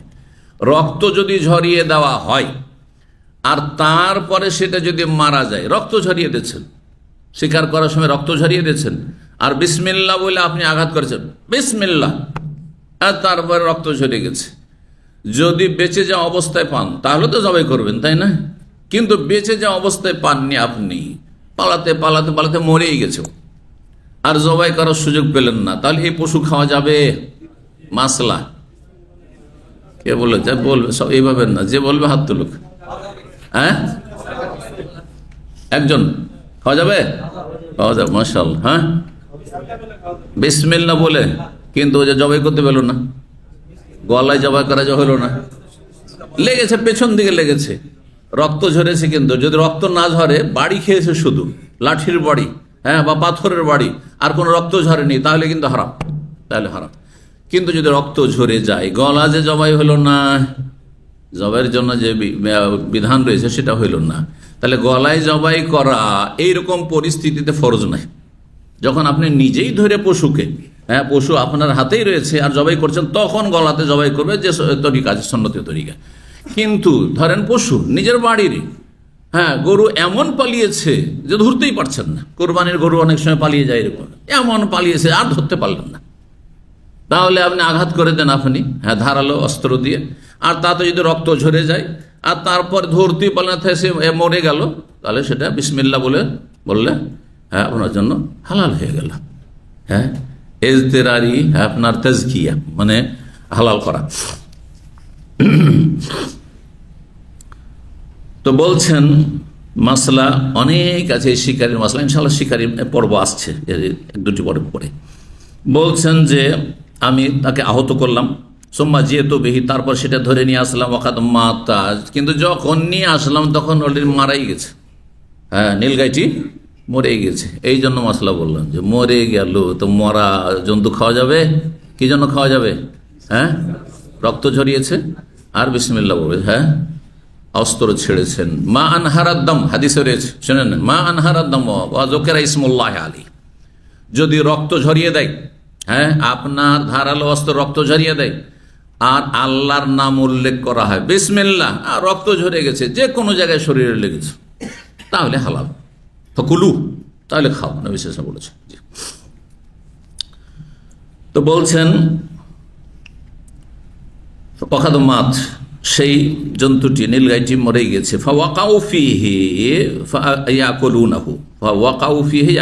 তারপরে সাথী সঙ্গী যারা, তারা খেতে শুরু করেছে, সব ক্ষুধার্ত সফরে। আমি যখন ধরে নিয়েছি তো আমি একা না, আর এত বড় নীলগাই একা কি খাবেন, সাথী সঙ্গীরা সবাই খাওয়া শুরু করেছে, ওয়াকাউফি, এখন খেতে শুরু করেছে, খেতে লেগেছে। তারপরে তাদের সন্দেহ হয়ে গেল যে তাদের এই খাওয়াটা কি ঠিক হইল, খেয়ে তো নিলাম কিন্তু খাওয়াটা কি ঠিক হইল। অহম হরমন, অথচ তারা এহরাম অবস্থায়। বলছেন ফারুহ না, তখন আমরা চলতে লাগলাম, ওয়াখাব্বাতুল আযদামাই, আমার সাথে একটি রান আমি লুকিয়ে রাখলাম। কার নিয়তে? রাসূলুল্লাহ সাল্লাল্লাহু আলাইহি ওয়াসাল্লামের নিয়তে। রাসূল সাল্লাল্লাহু আলাইহি ওয়াসাল্লাম তো সামনে একটু এগিয়ে আছেন, উনি তো আমাদের সাথে নেই, তো ওনার জন্য নিয়ে যে উঠি। তাহলে বোঝা গেল বিশিষ্ট ব্যক্তি যদি থাকে তার জন্য উঠিয়ে রাখা এটা জায়েজ, ঠিক না? মাসলাকটা বলি, ইস্তেমবাদ করি, এর নাম ফিকহ। এই যে ভলান্টিয়াররা আপনাদের খেদমত করছে, অনেক সময় খাবার কমে যাচ্ছে, খেতেই পায় না। এখন ওরা যদি 2 প্লেট উঠিয়ে রাখে, দেখছেন এখানে 2 প্লেট রাখা আছে, ভলান্টিয়ার আছে ধরেন 12 জন 14 জন, 2 প্লেট রাখা আছে আপনাদের মতো। এই নয় যে 5 জনের 2 প্লেট রাখা আছে, তখন না যাইছে। হ্যাঁ, কিন্তু ধরেন 2 প্লেট তাদের প্রয়োজন আছে, তারা উঠিয়ে রেখেছে, আর তারপরে আপনাদের খাবার দাবার দিতে গিয়ে বলছে আপনার 7 জন করে বসেন, হ্যাঁ 6 জন করে বসেন, কারণ না হলে জুটানো যাচ্ছে না। তখন যদি কেউ বলে যে এই যে খাবার আছে দেন, হ্যাঁ কেন এটা দেন না, তো এই বলা ঠিক হবে না? ঠিক হবে না। বোঝা গেল এরা বিশিষ্ট ব্যক্তি, আপনাদের সেবা দিচ্ছে, মেহনত করছে, কষ্ট করছে, নিচেতে উঠিয়ে নিয়েছে, আর ওর আগে খেতে দেবেন না আপনি? হ্যাঁ, বোঝা গেছে কি না? এর নাম হচ্ছে ফিকহ। হ্যাঁ, হাদিস, কোরআন হাদিস থেকে ফিকহ হাসিল করা, হ্যাঁ, ফিকহের জ্ঞান আছে। তো এই হাদিস থেকে এই মাসলা ইস্তেমবাত হয় যে কারো জন্য কোনো কিছু উঠিয়ে রাখা যাবে। হঠাৎ করে একটা ভালো খাবার এসছে, আর যদি ছেড়ে দেন, তাহলে মিষ্টি এসছে, অত ভালো খাবার, গোস্ত বা কিছু, আর যদি সব ছেলে মেয়েকে নিয়ে বসেন, ফাস্ট ফুড অনেক সময় আসছে, আর অল্প আছে, হয়তো সবার জুটবে না, হয়তো যদি সামনে রেখে দেন তো এখনই সব চাটনি হয়ে যাবে। কিন্তু দেখেন না, হ্যাঁ ঘরে স্বামী নেই, বাড়িতে হয়তো বাচ্চাদের বাবা নেই, অথবা ওর মা নেই, অথবা কেউ একটা মেয়ে নেই, একটা ছেলে নেই, তার জন্য আগে উঠিয়ে রেখে দিলাম, আর তারপরে তখন বাকিটা তোমরা ভাগযোগ করে খাও, শরীয়ত সম্মত এই হাদিসের আলোকে। কথা বোঝা গেছে না? জি হ্যাঁ। বলছেন ওয়াখাব্বাতুল আযদা, আমি একটি রানকে লুকিয়ে রাখলাম, মাই আমার সাথে। ফাআদরাকনা রাসূলুল্লাহ সাল্লাল্লাহু আলাইহি ওয়াসাল্লাম, তারপর রাসূলুল্লাহ সাল্লাল্লাহু আলাইহি ওয়াসাল্লামকে আবার রাস্তায় পেয়ে গেলাম, একটু দ্রুত চললেই সাথ ধরা যাবে। ফাসআলনাহু আন যালিকা, এই মাসলা সম্পর্কে জিজ্ঞাসা করলাম যে এরা এহরাম অবস্থায় ছিল, আমি বিনা এহরামে ছিলাম, আমি তো স্বীকার করেছি, কিন্তু এরা আমার সাথে খেয়েছে, এদের খাওয়াটা কি হালাল হয়েছে? কারণ এরা এখন সন্দিহান খাওয়া দাওয়ার পর চিন্তা করছে আমরা হারাম কাজ তো করলাম না। বলছেন ফাকালা, নবী সাল্লাল্লাহু আলাইহি ওয়াসাল্লাম বললেন যে মাকুম মিনহু শাই, নবী সাল্লাল্লাহু আলাইহি ওয়াসাল্লাম ইহরাম অবস্থায় ছিলেন, তোমাদের সাথে আর কোনো কিছু অবশিষ্ট আছে না, সব খেয়ে ফেলেছো? তখন আমার মনে হ্যাঁ আছে ইয়া রাসূলুল্লাহ। ফানাওয়ালতুহুল আযদা, তারপরে নবী সাল্লাল্লাহু আলাইহি ওয়াসাল্লামকে আমি পরিবেশন করলাম, বা দিলাম কি সেই রানের গোস্ত। ফাআকালাহা, খেলেন, হাত্তা তাররাকাহা, আর সে হাড্ডির গোস্ত দাঁতে ছিঁড়ে ছিঁড়ে খেলেন। ওয়া মুহরিম, অথচ রাসূলুল্লাহ সাল্লাল্লাহু আলাইহি ওয়াসাল্লাম কি অবস্থায় ছিলেন? এহরাম ও মুহরিম ছিলেন, এহরাম অবস্থায় ছিলেন। তাহলে বোঝা গেল মুহরিম অবস্থায় শিকারী পশু থেকে গোস্ত খেতে পারবে যদি নিজে শিকার না করে, তার উদ্দেশ্যে শিকার না করা হয়, বা কোন রকমের সহযোগিতা না করে। এই 3টি শর্তের সাথে মাসলা মনে রাখবেন। জি, আর যদি এই 3টির কোনো একটি হয়, হ্যাঁ নিজে স্বীকার করেছে, তাহলে হারাম, হ্যাঁ কারো জন্য খাওয়া জায়েজ নয়। তার জন্য স্বীকার করলাম, কিন্তু কার জন্য ওই যে হেরামে আছে ওদের জন্য, ওদের নিয়ে তো আমি স্বীকার করলাম, তাহলেও ওলামারা বলেছেন হারাম। কারণ একটি হাদিস রয়েছে যে মালাম তাসিদুহু ওয়ালাম ইউসাদলাহু, তাদের উদ্দেশ্যে স্বীকার করবেন না আপনি। আমি আমার জন্য করেছি, তারপরে আমি এমনি তাদেরকে হাদিয়ে দেবো, আপনাদের জন্য করিনি, নিয়ত করিনি। আর যদি কোন রকম সহযোগিতা করে, হ্যাঁ, দেখিয়ে দিয়েছে ওই যে শিকারি যাচ্ছে, আমরা ধরতে পারছি না, তোমরা ধরে না, খরগোশ, হ্যাঁ, হরিণ বা আর কিছু, হ্যাঁ, একটা কবুতর, কোনো পাখি, তাহলে তখন সহযোগিতা করলে হারাম হয়ে যাবে। 20 নম্বর অধ্যায় বলছে বাবু কাতিল্লাহ বিসসিকিন। এই অধ্যায় হচ্ছে গোস্ত ছুরি দিয়ে চাকু দিয়ে কেটে কেটে খাওয়া, ওটাও জায়েজ রয়েছে। হ্যাঁ, কেউ যদি বলে যে না এটা ঠিক না, গোস্ত যদি ছুরি দিয়ে চাকু দিয়ে কেটে কেটে খাওয়া, রান্না গোস্ত, হ্যাঁ, হয়তো শক্ত হয়ে আছে, কেটে কেটে খাওয়া যদি জায়েজ হয়, কাঁচা গোস্ত নয়, কাঁচা গোস্ত কাটবেন আপনি, কিন্তু রান্না করার পরে শক্ত আছে কেটে কেটে খাওয়া যদি জায়েজ হয়, তাহলে খাওয়া দাওয়ার সময় চামচ বা এই ধরনের চাকু যে আজকাল ব্যবহার করা হচ্ছে, ফ্লাইটে দিচ্ছে না, অনেকে চামচ দিয়ে খাচ্ছেন না, জায়েজ কিনা এই মশলা ইস্তেমাল করে, জায়েজ। তাহলে যদিও আমি তৃপ্তি পাই না, হ্যাঁ, যতই চামচ দিক না কেন, হ্যাঁ, হাতে উঠিয়ে না খেলে তৃপ্তি পাই না, কিন্তু আমি ফ্লাইটে আছি, হাত জুঠা করবো, হ্যাঁ, তখন ঠিকই চামচে খায়, হ্যাঁ, অল্প খাবার আছে, কিন্তু খাবার বেশি খেতে হবে। তারপর যদিও আপনার নিজের রুচির ব্যাপার, এক কথায় জায়েজ।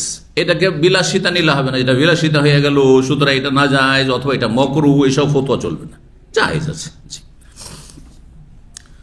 তো 5408 নম্বর হাদিস বর্ণনা করছেন জাফর ইবনে আমর ইবনে উমাইয়া। তিনি বলছেন আন্না আবাহু, তার পিতা আমর ইবনে উমাইয়া দমরি, তিনি আখবরাহু, তিনি জানিয়েছেন ছেলেকে, আন্নাহু রাআন নবী সাল্লাল্লাহু আলাইহি ওয়াসাল্লাম ইয়াহতাজু মিন কাতিফি শাতিন, তিনি নবী সাল্লাল্লাহু আলাইহি ওয়াসাল্লামকে দেখেছেন, তিনি একটি বকরির কাঁধের গোস্ত, মিন কাতিফি শাতিন, কাঁধের গোস্ত, রানের গোস্ত ছুরি দিয়ে বা চাকু দিয়ে কেটে কেটে খাচ্ছিলেন। ইহতাজ্জা মানে চাকু দিয়ে বা ছুরি দিয়ে কাটা, ফিয়াদিহি, যা তার হাতে ছিল, সেই চাকুটি তার হাতে ছিল। ফাদুইলা সালাত, তারপরে সালাতের জন্য আহ্বান করা হলো, মানে আজান দেওয়া হলো, এটি একটি অর্থ। আরেকটি অর্থ যে আজান হয়ে গেছে, আজান হওয়ার পরে বেশি কিছু সময় দেওয়া হয়তো, বিরতি যেমন এখানে দেওয়া হচ্ছে, কিছুটা সময় দেওয়া হয়তো। বেলাল রাদিয়াল্লাহু তাআলা নবী সাল্লাল্লাহু আলাইহি ওয়াসাল্লামকে জ্ঞাত করতেন যে ইয়া রাসূলুল্লাহ, এখন ইকামতের সময় হয়ে গেছে, তো সেই জন্য ডাকা হলে, এটাও হইতে পারে। আজানের পরে বিশেষ ব্যক্তিকে ডাকা জায়েজ, যে আজানের পর একামত হয়ে গেছে, ইমাম সাহেব বলছেন একামতের টাইম হয়ে গেছে, হ্যাঁ, এটা ঠিক আছে। কিন্তু আজানের পরে আবার যদি মসজিদ থেকে মাইকে বলে যে চলে আসেন, নামাজ শুরু হতে যাচ্ছে, হ্যাঁ, বুঝছেন না, তাহলে কি মশলা জায়েজ না? জায়েজ নয়, এটি বেদাত, জায়েজ নয়। ফজরের আজান আধা ঘন্টা আগে ধারণ হয়েছে, আধা ঘন্টা 25 মিনিট পরে ফজর হয়, এখন একটা আজান হয়েছে, আর তারপরে একামতের 2 মিনিট 1 মিনিট আগে বলছে যে নামাজ জামাত শুরু হতে যাচ্ছে, আপনারা তাড়াতাড়ি চলে আসেন। যদি কেউ এই কাজটি করে তো বেদাত, এটি জায়েজ না, এটা তাসবিব, বেদাতি তসবিব, ওলামারা বলেছেন এই তসবিব জায়েজ না। কিন্তু বিশিষ্ট ব্যক্তির জন্য স্মরণ করিয়ে দেওয়া, হ্যাঁ, সময়, এটি জায়েজ, এই হাদিস দ্বারা প্রমাণিত হয়। যখন ডাকা হলো ফাল কাহা, তখন, হ্যাঁ, ফাল কাহা ওয়াসিকিন, তখন ফালকা সিক্কিনা আসলে, কিন্তু ফালকা ওয়া সিক্কিনা সেটা ছেড়ে দিলেন, বলেন তাহলে ঠিক আছে, সেই ছেড়ে দিলেন মানে সে খাবার ছেড়ে দিলেন, ওয়া সিকিন, আর সে যে চাকুটি ছিল সেটাও সেখানে রেখে দিলেন, আল্লাতী ইয়াহতাজু, যেটা দিয়ে কেটে কেটে খাচ্ছিলেন। সুম্মা কাল, বর্ণনাকারী বলেন ফাসাল্লা, সালাত আদায় করেন, ওয়ালাম ইয়াতাওয়াজ্জা, আর উযু করলেন না, যেহেতু গোশত কিসের ছিল, ছাগলের গোশত ছিল, উটের গোশত হলে উযু করতেন নবী সাল্লাল্লাহু আলাইহি ওয়াসাল্লাম। 21 নম্বর অধ্যায় বাবুন মা আবান নবী তাআমান, এই অধ্যায় হচ্ছে নবী সাল্লাল্লাহু আলাইহি ওয়াসাল্লাম কোন খাবারের দোষ চর্চা করেননি, দোষ বর্ণনা করেননি। কোন খাবার যদি অরুচি হইতো, খারাপ লাগতো, হ্যাঁ, তাহলে বলতেন না যে এটা খারাপ, হ্যাঁ, এটা খাওয়ার মতো না, এরকম বলতেন না। আজকাল এক শ্রেণীর লোকের আল্লাহর নিয়ামতের শুকরিয়া আদায় করে না, যারা বিশেষ করে বিভিন্ন কোম্পানির মেসে খাওয়া দাওয়া করেন, তাদের সম্পর্কে তো এমন এমন কথা শুনেছি, আল্লাহ হিদায়াত দান করুন। আমি 2004-05 দিকে একটা কোম্পানিতে যেতাম, মানে কোম্পানি মানে ভিআইপি কোম্পানি, সেখানে অনেক দাওয়াতি কাজ হয়েছে। তো সেখানে একজন হাফেজ সাহেব, সে জাযাহুল্লাহ খাইর, দেশে চলে গেছেন, তিনি মাঝে মাঝে খুব অনুরোধ করতেন খাওয়ার জন্য, কিন্তু আমি খেতে চাইতাম না, কারণ বাচ্চাদের সাথে খেয়ে আমি তৃপ্তি বেশি পেতাম, ভাই খাওয়া দাওয়া করবো না, ভালো লাগতো না কোনো একা খেতে, কখনো তাও রাতের খাবার হবে। তো যাই হোক, তো তখন উনি বেঁধে দিতেন বাসায় এসে বাচ্চাদের সাথে যখন শরীর হয়ে খেতাম তো খুবই মজা লাগতো খাবার। হ্যাঁ, এখন গিয়ে যখন বললাম যে ভাই এত সুন্দর খাবার আপনাদেরকে এখানে দেয়, মেসে দেয় আপনাদের ক্যান্টিনে, তো বলছে শেখ আর বললেন না, এই খাবার সম্পর্কে আমাদের বাংলা ভাষাভাষী অনেকেই, অধিকাংশই বলে এগুলো মানুষের খাবার না, এগুলো গরুর খাবার। আর আমাকে এত ভালো লাগে, তাতে গোস্তও থাকে, কখনো কখনো মাছও থাকে, তাছাড়া সবজিও থাকে, আবার ডালও থাকে। হ্যাঁ, তো এত সুন্দর খাবার পেয়েও আল্লাহ শুকরিয়া আদায় দেয়। চিন্তা করুন তো দেখি, আল্লাহ নিয়ামত ছিনিয়ে নেবেন, এইরকম লোকের আল্লাহ চাকরি ছিনিয়ে নেবেন, হ্যাঁ কর্মহীন করে দেবেন, রুজিতে বরকত কমিয়ে দেবেন। আল্লাহ শুকরিয়া আদায় করেন যে আপনার নিচে অনেকে আছে এই খাবার পায় না। এই নয় যে আমার বাসার চাইতে ভালো খাবার, কিন্তু আমার কাছে অনেক ভালো লেগেছে। আপনি বলবেন যে হয়তো আপনি একবার খেয়েছেন, তো একবার খেয়েছেন, যদি খারাপ হইতো তাহলে বলতে খারাপ খাবার, খাবার একটা মান একেবারে নিম্নের, তা তো না, যথেষ্ট মান আছে সেই খাবারের। জি, যদিও মানুষের স্বভাব হচ্ছে যে এক খাবার, তারপর একটু পরিবর্তন তো করা হয়, এই নয় যে ডেলি একই রকম খাবার থাকে, পরিবর্তন হয়। আজকে যে খাবার কালকে নেই, হয়তো আজকে যেটা আছে দুদিন পরে আছে। তারপর আল্লাহ শুকরিয়া আদায় করেন এক শ্রেণীর লোকেরা, না শুকর গুজার। আল্লাহ হিদায়াত দান করুন। তো নবী সাল্লাল্লাহু আলাইহি ওয়াসাল্লাম কোনো খাবারের দোষ চর্চা করেননি।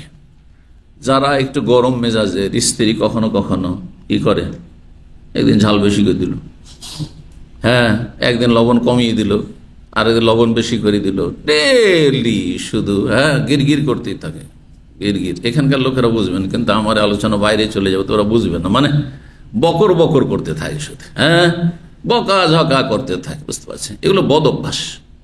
আপনাকে ভালো লাগছে না, খেয়ে না, ভালো লাগছে না, খেয়েন না। আর বিশেষ করে আপনার সাথে যদি মেহমান থাকে, হ্যাঁ অথবা আপনি মেহমান, আপনার সাথে সাথী সঙ্গীরা আছে, যতই খাবার আপনার কাছে খারাপ হোক না কেন কখনো প্রকাশ করবেন না, কারণ হতে পারে যেটা আপনাকে খারাপ লাগছে অন্যদেরকে ভালো লাগবে। আপনি যখনই বলে দেবেন যে তাই খাবার ভালো নয়, তখন অন্যরা এমনিতে অন্যদের অরুচি হয়ে যাবে, ঘৃণা হয়ে যাবে। এক, দুই নম্বর কথা, অনেকে লজ্জায় পড়ে যাবে যে এই লোক বলছে এই খাবার ভালো নাই আর আমি খেয়েই চলে যাচ্ছি, লজ্জার বিষয়, তাই না? যে কোন গরু রে ভাববে না, তো অনেকে লজ্জায় খাবে না তখন। জি, তো আপনি ক্ষতি করলেন। আপনি অনেক অনেক শাকসবজি আছে অথবা অনেক খাবার আছে যেটা হয়তো আমার ব্যক্তিগত অত পছন্দের না, আবার অনেকগুলি আছে যেগুলি আমার কাছে পছন্দ কিন্তু আপনার কাছে পছন্দ না। আমাকে লবণ কম পছন্দ লাগে, কিন্তু কিছু লবণ খাওয়ার লোক আছে বলছে আমার লবণ দিয়ে শুরু হয়। জি, এক ভাই আছেন হয়তো এখানে, হ্যাঁ অনেকে আছেন এরকম, লবণ না ছিটাইলে ওর হ্যাঁ ভাতের লোকমা উঠবে না, আগে ছিটাইতে হবে। ও যা ঢেলেছে লবণ, ওতে হয়নি, আবার ছিটাইতে হবে। কথা বুঝতে পারছেন? দুই সাদা শরীরের দুশ্মন, মুখস্থ করে। দুই সাদা, হ্যাঁ নাকি একমত না আমার কথার সাথে? চিনি আর লবণ কোন উপকার আছে? হ্যাঁ, এতে স্বাস্থ্যকর নয় আর ক্ষুধাও নিবারণ করেন না। পুষ্টি খাবারের গুণ আল্লাহ বর্ণনা করেছেন, তাতে কি করবে? ইউসমেন, মানে শরীর সুস্থ থাকবে, সবল থাকবে, আর ওই যখনই মিঞ্জু আর ক্ষুধা নিবারণ করবে।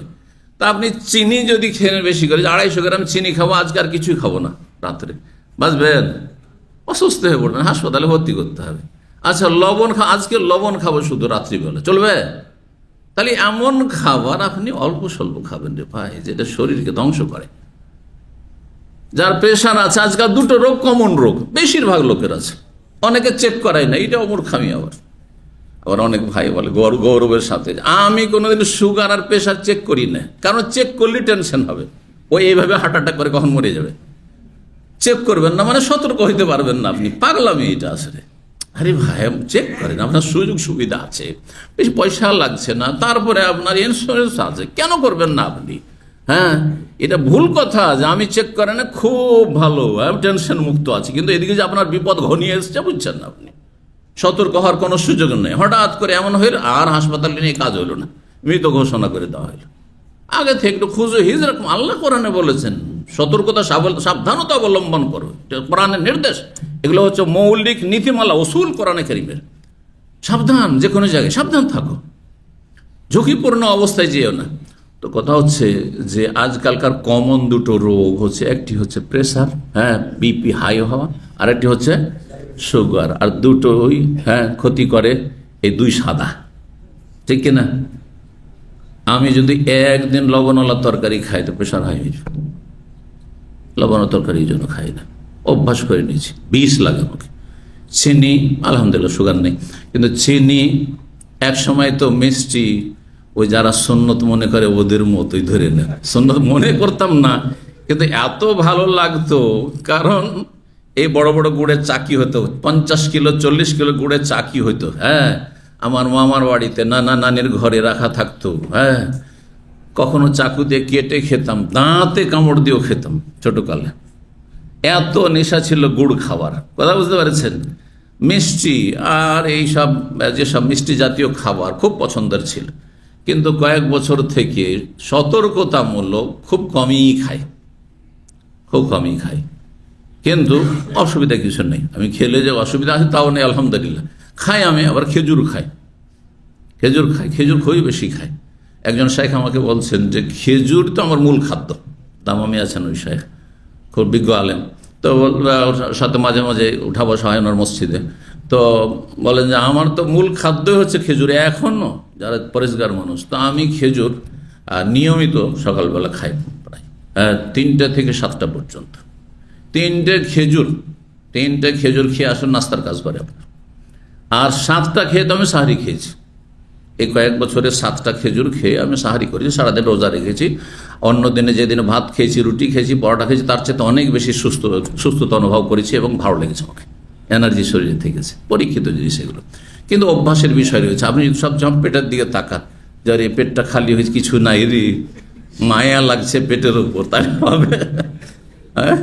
আপনি পুষ্টিকর খাবার খান।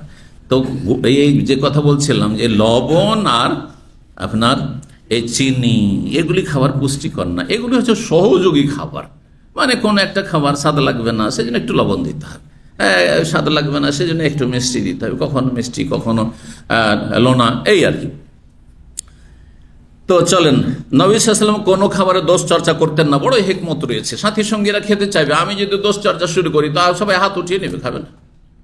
অনেক সময় ডালে গন্ধ হয়ে যায়, সবজিতে হয়তো একটু গন্ধ হয়ে গেছে, হালকা গন্ধ, এই একটা মশলা শিখে নেন, কারণ মশলা জরুরি। খাবারে যদি গন্ধ হয়ে যায় তো খাবারটা কি হারাম হয়ে যায় না হালাল থাকে না মাকরু? এটা হুকুম জানতে হবে, কারণ অনেক সময় রেখেছেন খাবার আর তারপরে সেই খাবারে একটু যেন বাস চলে এসছে, বাস বুঝেন, মানে একটু গন্ধ, বাষ্প গন্ধ যেন। তো সেটা যদি এত বেশি হয় যে সেটা শরীরের জন্য ক্ষতিকর, তাহলে খাবে না, খাওয়া জায়েজ নয়, ওলামারা বলেছে। একেবারে দুর্গন্ধ হয়ে পচে গেছে, তাহলে হারাম, কারণ এটা শরীর ক্ষতি করবে, বড় ধরনের ক্ষতি করবে। কারো ক্ষতি হয় না সেটা ভিন্ন বিষয়, কিন্তু আসল হচ্ছে ক্ষতি করবে। আর যদি হালকা একটু গন্ধ এসছে, স্বাদটা পরিবর্তন হয়ে গেছে, অনেক সময় সবজি বা ডাল বা গোস্ত এরকম হয়, তো সেটা ফেলে দেবেন না, সেটা রুচি হলে খেয়ে নেবেন, অথবা আপনি না খেলে আর অন্যদের যাদের রুচি হবে তাদেরকে দিয়ে দেবেন, কারণ এতে কোনো ক্ষতি নেই এবং শরীয়তে কোনো বাধা নিষেধ নেই যে স্বাদ পরিবর্তন হলে বা একটু গন্ধ হইলে সেটা হারাম হয়ে যায়। জি, 5409 নম্বর হাদিস আবু হুরায়রা রাদিয়াল্লাহু তাআলা তিনি বলেন, মা আবান নবী সাল্লাল্লাহু আলাইহি ওয়াসাল্লাম কোনো খাবারের কখনো দোষ চর্চা করেননি।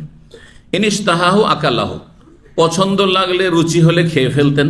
ওয়াইন কারিহা, যদি অপছন্দ হইতো তারা তাহলে ছেড়ে দিতেন, হাত উঠিয়ে নিতেন, কিন্তু কোনো দোষ বলতেন না যেটা খাওয়া যাবে না, এটা ভালো না, তো এটা ভালো না।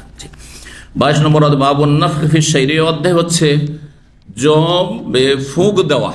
জব পিষে নেওয়ার পরে বা ভেঙে নেওয়ার পরে আটাতে শুধু ফুঁক দিয়ে খোসাগুলিকে, ভুসিগুলিকে উড়িয়ে দিলেন, চালনি দিয়ে বা চালনি দিয়ে চাললেন না। জি, কি বলেন আপনারা? চালন বলেন না চালনি বলেন না চালনি বলেন? চালনি, চালন। জি জি, বিভিন্ন ভাষা বিভিন্ন অঞ্চলে আছে, সবগুলি আছে। যখন এটাই আসলো, আপনার ডাঁটার শাক বলেন না, বলেন না? কোন কোন অঞ্চলে এটাকে নাড়ির শাক বলে, মুয়ান্নাস স্ত্রীলিঙ্গ করে, ডাঁঠা মানে দাঁড়া, হ্যাঁ, আর ওইটা হচ্ছে কি দাঁড়ির শাক, দাঁড়ির শাক। এইরকমই বড়ি বুঝেন? বড়ি বুঝেন? কে বুঝেন দেখি হাত উঠে। তো বড়ি কিসের তৈরি হয়? কমড়া আর মাসকালের আটা দিয়ে, মাশাআল্লাহ। এই বড়ি আমরা বলি বড়ি, কিন্তু পাবনা ঈশ্বরদের এক আমাদের বিশেষ ছাত্র ছিল, পুরনো ছাত্র ছিল মাশাআল্লাহ, ও একদিন বলছে যে শেখ আপনার জন্য বড়া নিয়ে এসছি। আমি চেয়েছি বড়া আবার কি জিনিস? হ্যাঁ ওইটাই বড়া, জি। মোজাক্কার আর মুয়ান্নাস স্ত্রীলিঙ্গ আর পুরুষলিঙ্গ করেছে, বড়া আর বড়ি, বুঝছেন না? এই হলো ব্যাপার। তো বলছেন আবু হাজিম তাবি আন্নাহু সাআলা সাহলান, সাহল ইবনে সাদকে তিনি জিজ্ঞাসা, হার রাআইতু ফি যাবিন নাকি, তোমরা কি নবী বা আপনারা কি নবী সাল্লাল্লাহু আলাইহি ওয়াসাল্লামের জামানায় ময়দার আটা দেখেছেন? নাকি মানে পরিষ্কার পরিচ্ছন্ন, একেবারে এমন ফ্রেশ করা হয়েছে যে ময়দার আটা, এক কথায় নাকি ময়দার আটা দেখেছেন? আল্লাহ, জীবনে ময়দার আটা দেখিনি আমরা, হ্যাঁ চোকাওয়ালা আটা দেখেছি, শুধু ওই ভুসি মিক্স।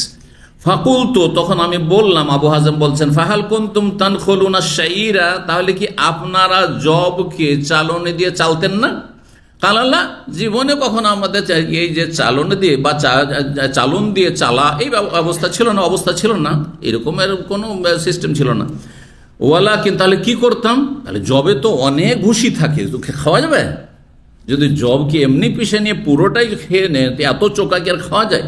তো বলছে ওয়ালাকিন কুন্না নানফুকুহু, আমরা ভেঙে নেওয়ার পরে জব অথবা পিষে নেওয়ার পর তাতে ফু দিতাম, যতটা উড়লো বড় বড় যেগুলো ভুসি খোসা ওগুলো উড়ে গেল, আর বাকিটা খেলাম। এইটা আজকাল পুষ্টির খাবার বলা হচ্ছে। হ্যাঁ, বুর একবারে, যেমন বুর মানে একবারে চোকাওয়ালা হলে আরো ভালো, দাম বেশি আবার, কথা বুঝতে পারছেন না? জি, এখন বুঝতে শিখেছেন। 1400 বছর আগের সেই খাবারের দিকে মানুষরা এখন ফিরে যাচ্ছে, নিজের স্বাস্থ্য সম্পর্কে সচেতন হওয়ার পরে। জি, 23 নম্বর অধ্যায় বলছেন, লম্বা হাদিস রয়েছে কিন্তু আমরা শেষ করিনি, সহজ হাদিসগুলো রয়েছে। এই অধ্যায় হচ্ছে বাবু মা কানান নবী সাল্লাল্লাহু আলাইহি ওয়াসাল্লাম ইয়াকুলুন। এই অধ্যায় হচ্ছে যে নবী সাল্লাল্লাহু আলাইহি ওয়াসাল্লাম সাহাবায়ে কেরামগণ কি খাবার খেতেন, তাদের যুগের প্রচলিত খাবারগুলি কি ছিল। ভাত ছিল, হ্যাঁ ছিল, হ্যাঁ এই রকমের তো রুটির ব্যবস্থা, গমের রুটি, হ্যাঁ আর ডাল, হ্যাঁ আর বিভিন্ন রকমের খাবার দাবার এসব ছিল না, সীমিত কিছু খাবার ছিল। কি খাবার ছিল দেখেন, প্রধান খাবার তাদের ছিল খেজুর আর পানি, খেজুরের পানি, আর রুটি হইলে জবের রুটি, মাঝে মধ্যে কখনো যেমন গম, মাঝে মধ্যে কখনো হয়তো সামদেশ থেকে আসলে গম খেতে পেতেন। ভাতের নাম তো খুঁজেও পাওয়া যায় কথা। আল্লাহ শুকরিয়া আদায় করুন। 5411 নম্বর হাদিস, হাদিস বর্ণনা করেছেন আবু হুরায়রা রাদিয়াল্লাহু তাআলা আনহু, তিনি বলেন কাসামান নবী ইয়াওমান বাইনা আসহাবে তামরান, নবী সাল্লাল্লাহু আলাইহি ওয়াসাল্লাম একদিন তার সাহাবায়ে কেরামদের মাঝে খেজুর ভাগ বন্টন করে দিলেন, সবাইকে কয়েকটা করে। ফাআতা কুল্লা ইনসানিন সাবআ তামারাত, প্রত্যেক সাহাবীকে, প্রত্যেক ব্যক্তিকে 7টি করে খেজুর দিলেন। তাহলে বোঝা 7টি খেজুর যথেষ্ট, আল্লাহ যথেষ্ট, এটা আমি নিজে পরীক্ষা করেছি। 7টি সুক্কারি খেজুর। আর সুক্কারি চাইতে দেখছি যে আমি ইদানিং দেখছি যে রোতাবে বেশি শক্তি রয়েছে, এই জন্য রোতাব খেয়ে ইফতার করতে, সারাদিনের পরে রোতাব খেয়ে ইফতার করতে কেন 1 নম্বরে বলেছেন? রোতাব তাড়াতাড়ি হজম হবে এবং এতে পুষ্টি বেশি রয়েছে অন্য শুকনো খেজুরের তুলনায়। এই আমি 2-1 দিনের কথা বলছি, একদিন শুধু 3টি রোতাব খেজুর নাস্তায় খেয়ে চলে এসছে।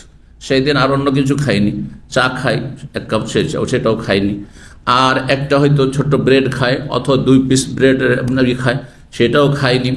তো দেখলাম যে অন্য দিনের আপনার এই চা ওইসবের চাইতে আমার এই 3টি খেজুর বেশি আমার জন্য এনার্জি শরীরে রেখেছে। আল্লাহ, 1টা-1.5টা পর্যন্ত, তারপরে গিয়ে খাবার খেয়েছে।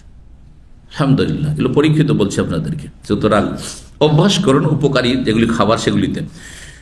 তো 7টি করে খেজুর প্রত্যেকে দিলে, ফাআতানি সাবা তামারাত, আবু হুরায়রা বলছেন আমাকেও 7টি খেজুর ওই রকমই দিলেন। এহেদাহুন্না হাসাফা, কিন্তু তার একটি খেজুর ছিল একটু খারাপ, হাসাফা একটু পচাসড়া হয়ে আছে, হ্যাঁ একটু খারাপ হয়ে আছে, একটু খারাপ খেজুর ছিল। ফালাম ইয়াকুন ফিহিন্না তামারাতুন আজাবে ইলে মিনহা, কিন্তু এই 7টি খেজুরের মধ্যে খারাপ খেজুরটির চাইতে বেশি পছন্দনীয় খেজুর আমার কাছে অন্য কোনো খেজুর লাগেনি। যেটা খারাপ খেজুর, সেই খেজুরটি আমার কাছে বেশি পছন্দের ছিল। নবী সাল্লাল্লাহু আলাইহি ওয়াসাল্লাম 7টি খেজুরের মধ্যে একটি খেজুর খারাপ দিয়েছিলেন। কাকে? আবু হুরায়রা রাদিয়াল্লাহু তাআলা আনহুকে। অনেক সময় খেজুরে পোকা থাকে, এই মাসলাও জেনেন, কারণ অনেকে না জানার কারণে অনেক সময় ভুল করেন, হারাম মনে করেন। আপনার রুচি হয় না, খেয়েন না, কিন্তু খেলে জায়েজ কেন এগুলো জানতে হবে। কখনো কখনো পুরাতন খেজুর হয়ে গেলে খেজুরে কি হয়ে যায়, বিশেষ করে মদিনার খেজুরগুলি আর আপনার আল কাসিমের সুক্কারি এ ধরনের, আর যেগুলো চাপ দেওয়া খেজুর, যেগুলো যেমন এখলাস, আল হাসার বা যেগুলো আপনার খেজুর, যেগুলো রসাল খেজুর থাকে, সেগুলিতে সাধারণত পোকা হয় না, পুরনো হলে কালো হয়ে যায়, কিন্তু পোকা হয় না। এইসবে পোকা হয়ে যায়। গত বছরের খেজুর এখন যদি কিনেন, আপনি আজওয়াই কিনেন, আর আপনি বা মদিনার অন্য বার্নি বা অন্য খেজুর কিনেন, অথবা সুক্কারি কাসিমের কিনেন, যেটাই কিনেন না কেন, তাতে সাধারণত পোকা হয়ে যাওয়া স্বাভাবিক। গত বছর না, তার আগের হলে তো পোকা অবশ্যই থাকবে। এটা জানলাম কি করে? মদিনায় থেকেছি, খেজুরের হোলসেল মার্কেট হারামের পাশেই ছিল, তো যেতাম। সবাই তো বেমান না, ভালো মানুষও আছে, তাই না? ভালো মানুষও আছে, কিন্তু যারা ব্যবসায়ী, তো খেজুর কিন্তু বেশিরভাগ পোকাওয়ালা খেজুর পেতাম, কোনটা খারাপ হয়ে যেত। তো একদিন একজন আফগানি পেলাম, জাযাকাল্লাহু খাইর, যুবক ছেলে, কিন্তু দাড়িওয়ালা মানুষ।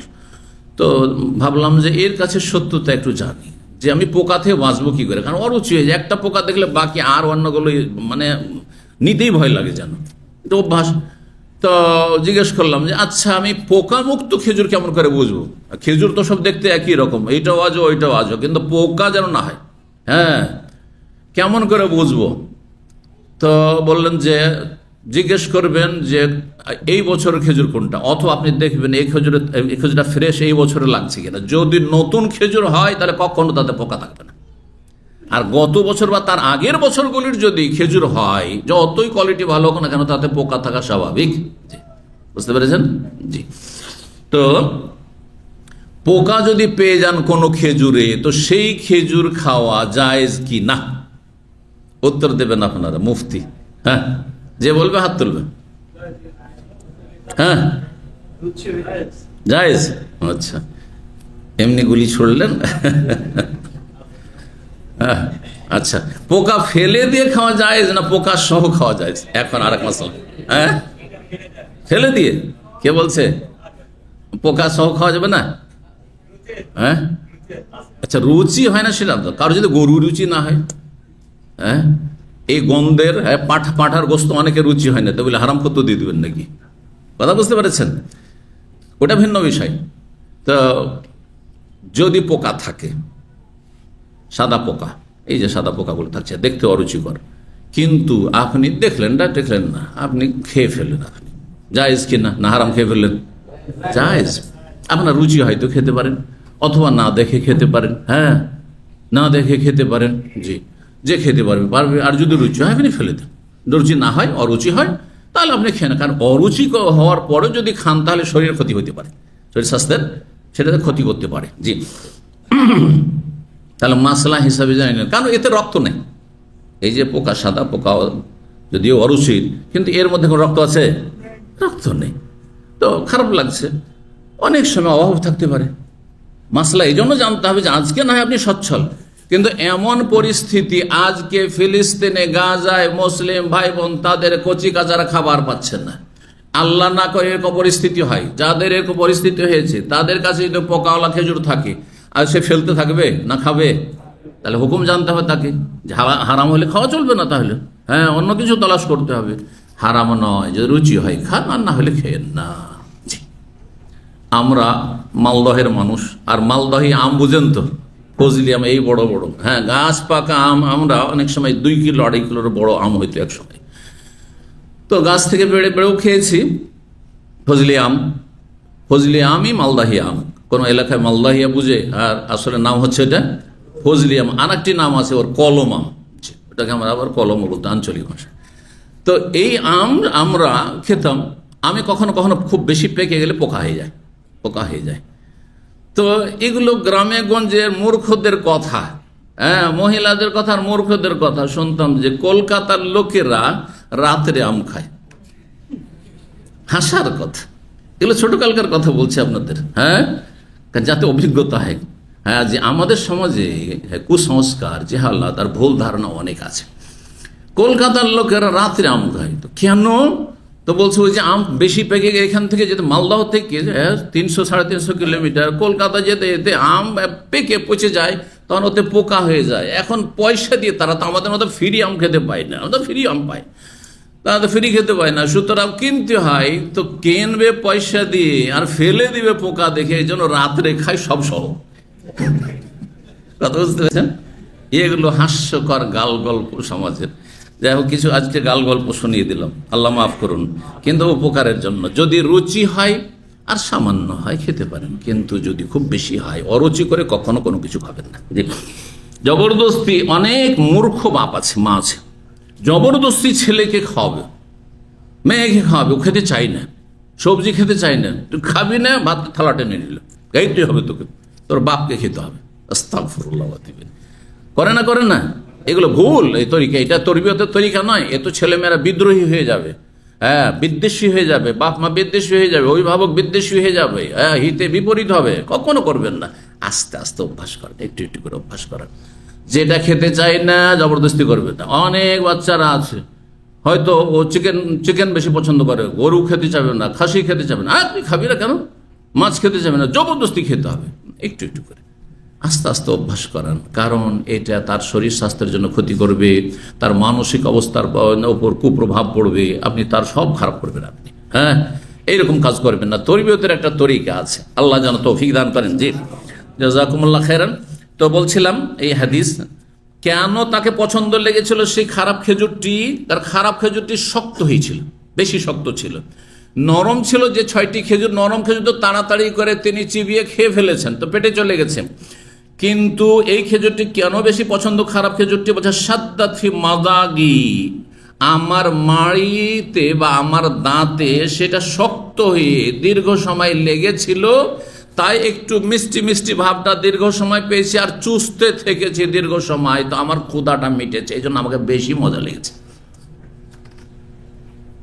প্রচন্ড ক্ষুধার সময় যদি হাওয়াই লাড্ডু দেওয়া হয়, হাওয়াই লাড্ডু বুঝেন তো না, কারণ তো খেয়েছেন, তো মুখে দিতে দিতে শেষ, তো ভালো লাগবে, কিন্তু শক্ত জিনিস, একটু করে চুষতে আছেন, যতক্ষণ ধরে। ছোট বাচ্চারা ওই আপনার চকলেট কেন অনেকক্ষণ ধরে চুষতে থাকে, কারণ ওতে একটা মজা আছে যে অনেকক্ষণ ধরে চুষছে থাকে। তো আবু হুরায়রার অবস্থা এরকম ছিল যে এত ক্ষুধা, যে ক্ষুধায় ওই শক্ত খেজুরটি, যেটা খারাপ খেজুর, ওইটা বেশি এই জন্য মজা লেগেছে যে ওতে আমার ক্ষুধাটা বেশি নিবারণ করেছে দীর্ঘক্ষণ। এই জন্য আস্তে ধীরে যারা খায় তাদের ক্ষুধা বেশি মিটে, আর যারা ধাই ধাই ধাই ধাই ধাই এক্সপ্রেস খায়, হ্যাঁ, তাদের খাই খাই মিটে না, পেট ভরে না, পেট ভরলে মন ভরে না, বেশি খেয়ে ফেলে। বেশি খাওয়ার পরেও তাদের মন ভরে না, আরো খেতে করে, আরো খেতে ইচ্ছা করে। কথা বলছেন না? তো এই জন্য আস্তে ধীরে খাবেন, এটি উপকারী। 5412 নম্বর হাদিস বর্ণনা করছেন সাদ বিন আবি ওয়াক্কাস রাদিয়াল্লাহু তাআলা আনহু, যিনি বিশিষ্ট সাহাবী এবং আশরা মুবাশশারার অন্যতম, নবী সাল্লাল্লাহু আলাইহি ওয়াসাল্লামের মামা সম্পর্কের ছিলেন। সাদ বিন আবি ওয়াক্কাস, তার আবু ওয়াক্কাসের নাম ছিল মালিক, এই জন্য কোন রিওয়ায়াত বলেন সাদ বিন মালিক। 10 জন সাহাবী জানেন তো, জান্নাতের সুসংবাদ দিয়েছেন, তিরমিজির হাদিসে রয়েছে। 4 খলিফা, তারপরে বাকি আর 6 জন, 6 জনের বা 10 জনের একজন এই সাদ বিন ওয়াক্কাস। শুধু সাদ রয়েছে এখানে, আগে যেহেতু সাহল বিন সাদ, ওই জন্য হঠাৎ করে বলে ফেলি, সাহল নাই এখানে, শুধু সাদ। তো তাহলে 7ম ব্যক্তি ছিলাম, মানে আমি প্রথম দিকে ইসলাম গ্রহণ করেছি, 7 জনের 7ম ব্যক্তি আমি ছিলাম, মানে আবু বকর, আর এইরকমই খাদিজা, আলী, আর এইভাবে যা প্রথম দিকে 1 2 করতে করতে 7ম ব্যক্তি আমি ছিলাম।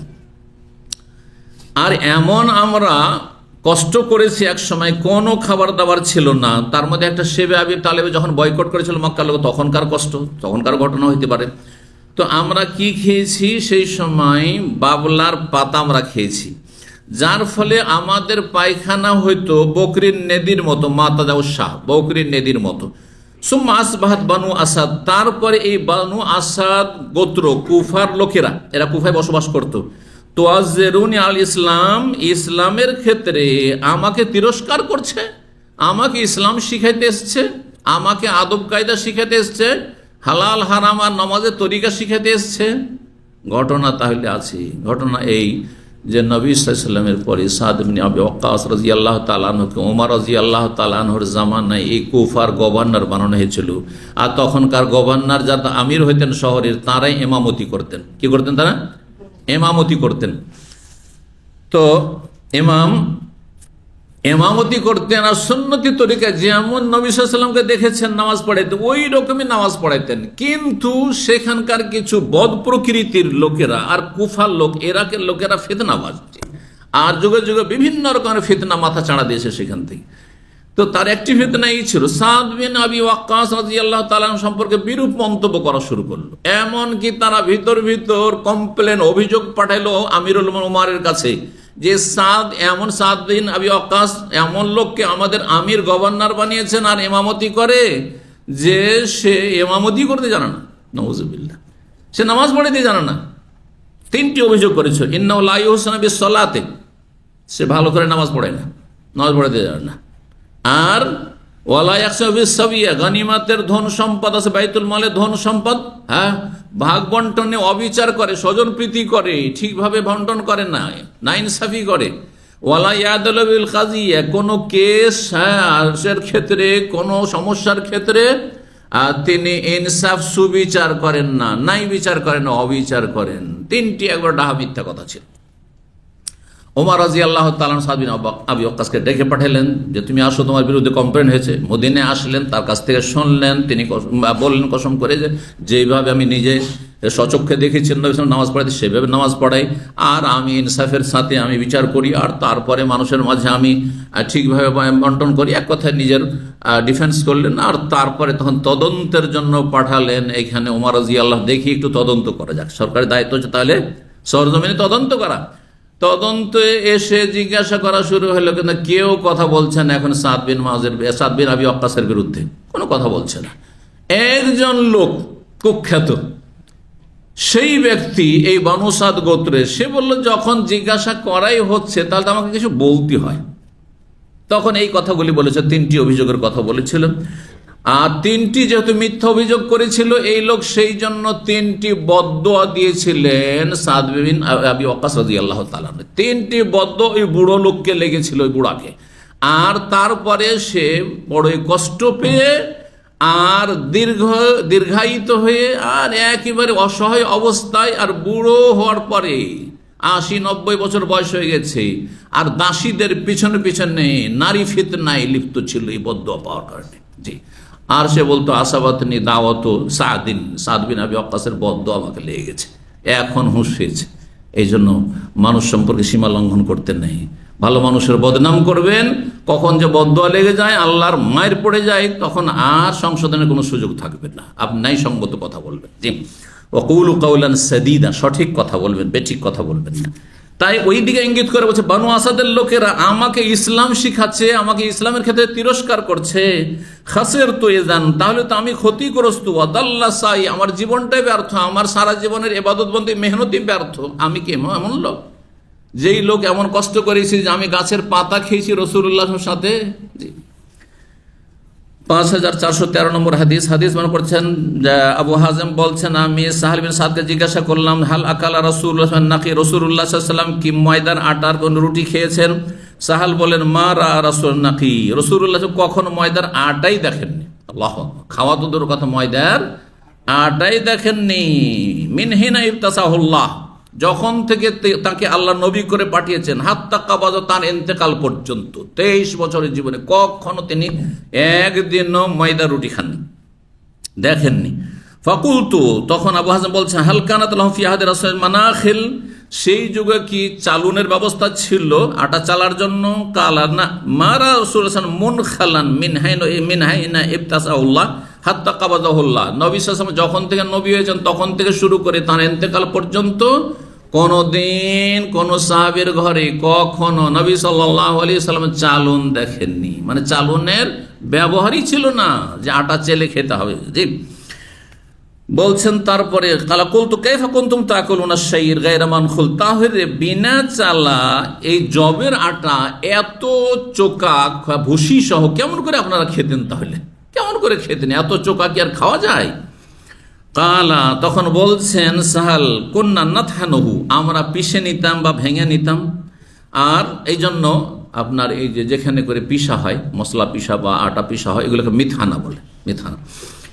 তো বলছেন কুন্না নাতহানু, আমরা পিষে নিতাম, ওয়ানান ফখু, আর তারপরে সেটাকে ফু দিতাম, ফায়াতির মা, তার যতটা ভুসিগুলো উড়ে যাওয়ার উড়ে যেত, ওয়ামা বাকি, আর যেটা থেকে যেত আটার সাথে চোকা, সাররাইনা, সেটাকে আমরা সেনে নিয়ে ফাকালনাও খেয়ে নিতাম, ছাতুর আকারে না হয় রুটির আকারে খেয়ে নিতাম। আল্লাহু আকবার। কথা লম্বা হয়ে যাচ্ছে, আর দু একটি হাদিস যেহেতু থেকে গেছে অধ্যায়টি শেষ করে নি। 5414 নম্বর হাদিস বর্ণনা করছেন, হাদিসগুলি এর আগে হয়ে গেছে। আবু হুরায়রা বলছেন, আন্নাহু মাররা বিকওমিন বাইনা আইদিহিম শাতুন মাসলিয়া, আবু হুরায়রা একবার অতিক্রম করলেন এমন এক দল লোকের পাশ হয়ে যাদের সামনে একটি ভুনা বকরি রাখা ছিল। তারা ভুনা গোটা একটা বকরি খাচ্ছে, যেমন আরবরা গোটা বকরি খায়। তারা দাওয়াত দিলেন কাকে? আবু হুরায়রাকে, যে আসেন খাওয়া দাওয়া করেন। ফাআবা, তিনি অস্বীকার করলেন, না আমি খাবো না। আইয়াকলা, খেতে অস্বীকার করলেন। আর বলেন, খারাজা রাসূলুল্লাহ মিনাদ দুনিয়া, রাসূলুল্লাহ সাল্লাল্লাহু আলাইহি ওয়াসাল্লাম দুনিয়া থেকে চলে গেছেন। ওয়ালাম ইয়াশবা মিনাল খুবজিশ শাইর, জবের রুটি, শুকনো রুটি খেয়ে কখনো পরিতৃপ্ত হননি, মানে পেট পুরে, কখনো পেট ভরে জবের রুটিটা পাননি। আর আমি তোমাদের সাথে ভুনা গোস্ত খাবো? ভুনা গোস্ত খাবো না, কখনো খাবো না। জি, ভালো খাবার পেয়ে অনেক সাহাবী ছেড়ে দিতেন আর কাঁদতে শুরু করতেন যে হায় রে, এত অঢেল নিয়ামত এখন এসেছে, একসময় আমাদের খাবারের কোনো কিছু ছিল না, নবী সাল্লাল্লাহু আলাইহি ওয়াসাল্লাম পাননি, আর আজকে এসব বিলাসিতার খাবার খাবো। 5415 নম্বর হাদিস বর্ণনা করছে আনাস বিন মালিক বলছে, মা কালান নবী সাল্লাল্লাহু আলাইহি ওয়াসাল্লাম আলা খেওয়ানি, নবী সাল্লাল্লাহু আলাইহি ওয়াসাল্লাম কখনো উঁচা টেবিলে বা উঁচা টেবিল, অনেক সময় সোফার সামনে যে ছোট টেবিলগুলো থাকে সেটাও হোক, উঁচা জায়গায় উঁচা টেবিলে কখনো খাওয়া দাওয়া করেননি। ওয়ালাফি শুকুর রোজাতিন, আর ছোট ছোট আপনার পেয়ালাতে কখনো খাওয়া দাওয়া করেননি, আলাদা আলাদা যে প্লেট অথবা পেয়ালা, এগুলোতে খাওয়া দাওয়া করেননি। ওয়ালা খুবেজ আলাহ মোরাক্কাক, নবী সাল্লাল্লাহু আলাইহি ওয়াসাল্লামের জন্য কখনো চাপাতির রুটি তৈরি করা হয়নি, যে চিকন পাতলা রুটি খাচ্ছেন। কুলতুলি কাতাদা, তখন কাতাদাকে জিজ্ঞেস করলাম, ইউনুস বলছেন, আলামা ইয়াকুনু, তাহলে তারা কি খেতেন নবী সাল্লাল্লাহু আলাইহি ওয়াসাল্লাম, সাহাবায়ে কেরাম, নবী আলা আলা সুফারে, বা কোথায় খেতেন? আলামা ইয়াকুন, কিসের উপরে রেখে খেতেন খাবার? আলা সুফারে, দস্তরখানের উপর। এই যে সুফরা বলছেন, আপনার বলছেন না, সুফরা জমা হচ্ছে সোফার। একটি হাদিস 5416 নম্বর হাদিস, মা আয়েশা রাদিয়াল্লাহু তাআলা আনহা বলেন, তিনি বলছেন যে মা সাবে আলু মুহাম্মাদিন মুনযু কাদিমাল মাদিনাতা মিন তামিল বুররি সালাসা লায়ালিন তিবান হাত্তা কবিজা, মুহাম্মদ সাল্লাল্লাহু আলাইহি ওয়াসাল্লামের পরিবারের লোকেরা, আমরা যখন থেকে নবী সাল্লাল্লাহু আলাইহি ওয়াসাল্লাম মদিনা এসেছেন, কখনো গমের রুটি পর পর একাধারে 3 দিন পর্যন্ত খেয়েছেন, এমনটা হয়নি। হাত্তা কবিজা, নবী সাল্লাল্লাহু আলাইহি ওয়াসাল্লাম ইন্তেকাল পর্যন্ত, অর্থাৎ পরপর 3 দিন, এক নাগারে, আজকেও গমের রুটি, কালকেও গমের রুটি, পরশু দিনও গমের রুটি, এমন জীবনে কখনো নসিব হয়নি রাসূলুল্লাহ সাল্লাল্লাহু আলাইহি ওয়াসাল্লাম এবং তার পরিবার পরিজনের জন্য। এই ছিল নবী সাল্লাল্লাহু আলাইহি ওয়াসাল্লামের জীবন, আর তাতেই ছিল শান্তি। আল্লাহ যেন আমাদেরকে শান্তি দান করেন, পরিতুষ্টি দান করেন, আল্লাহ নিয়ামতের শুকরিয়া আদায়ের তৌফিক দান করেন। ওয়া জাযাকুমুল্লাহু খাইরান ওয়া সাল্লাল্লাহু ওয়া সাল্লাম আলা মুহাম্মদ ওয়া আলা আলিহি ওয়া সাহবিহি আজমাইন।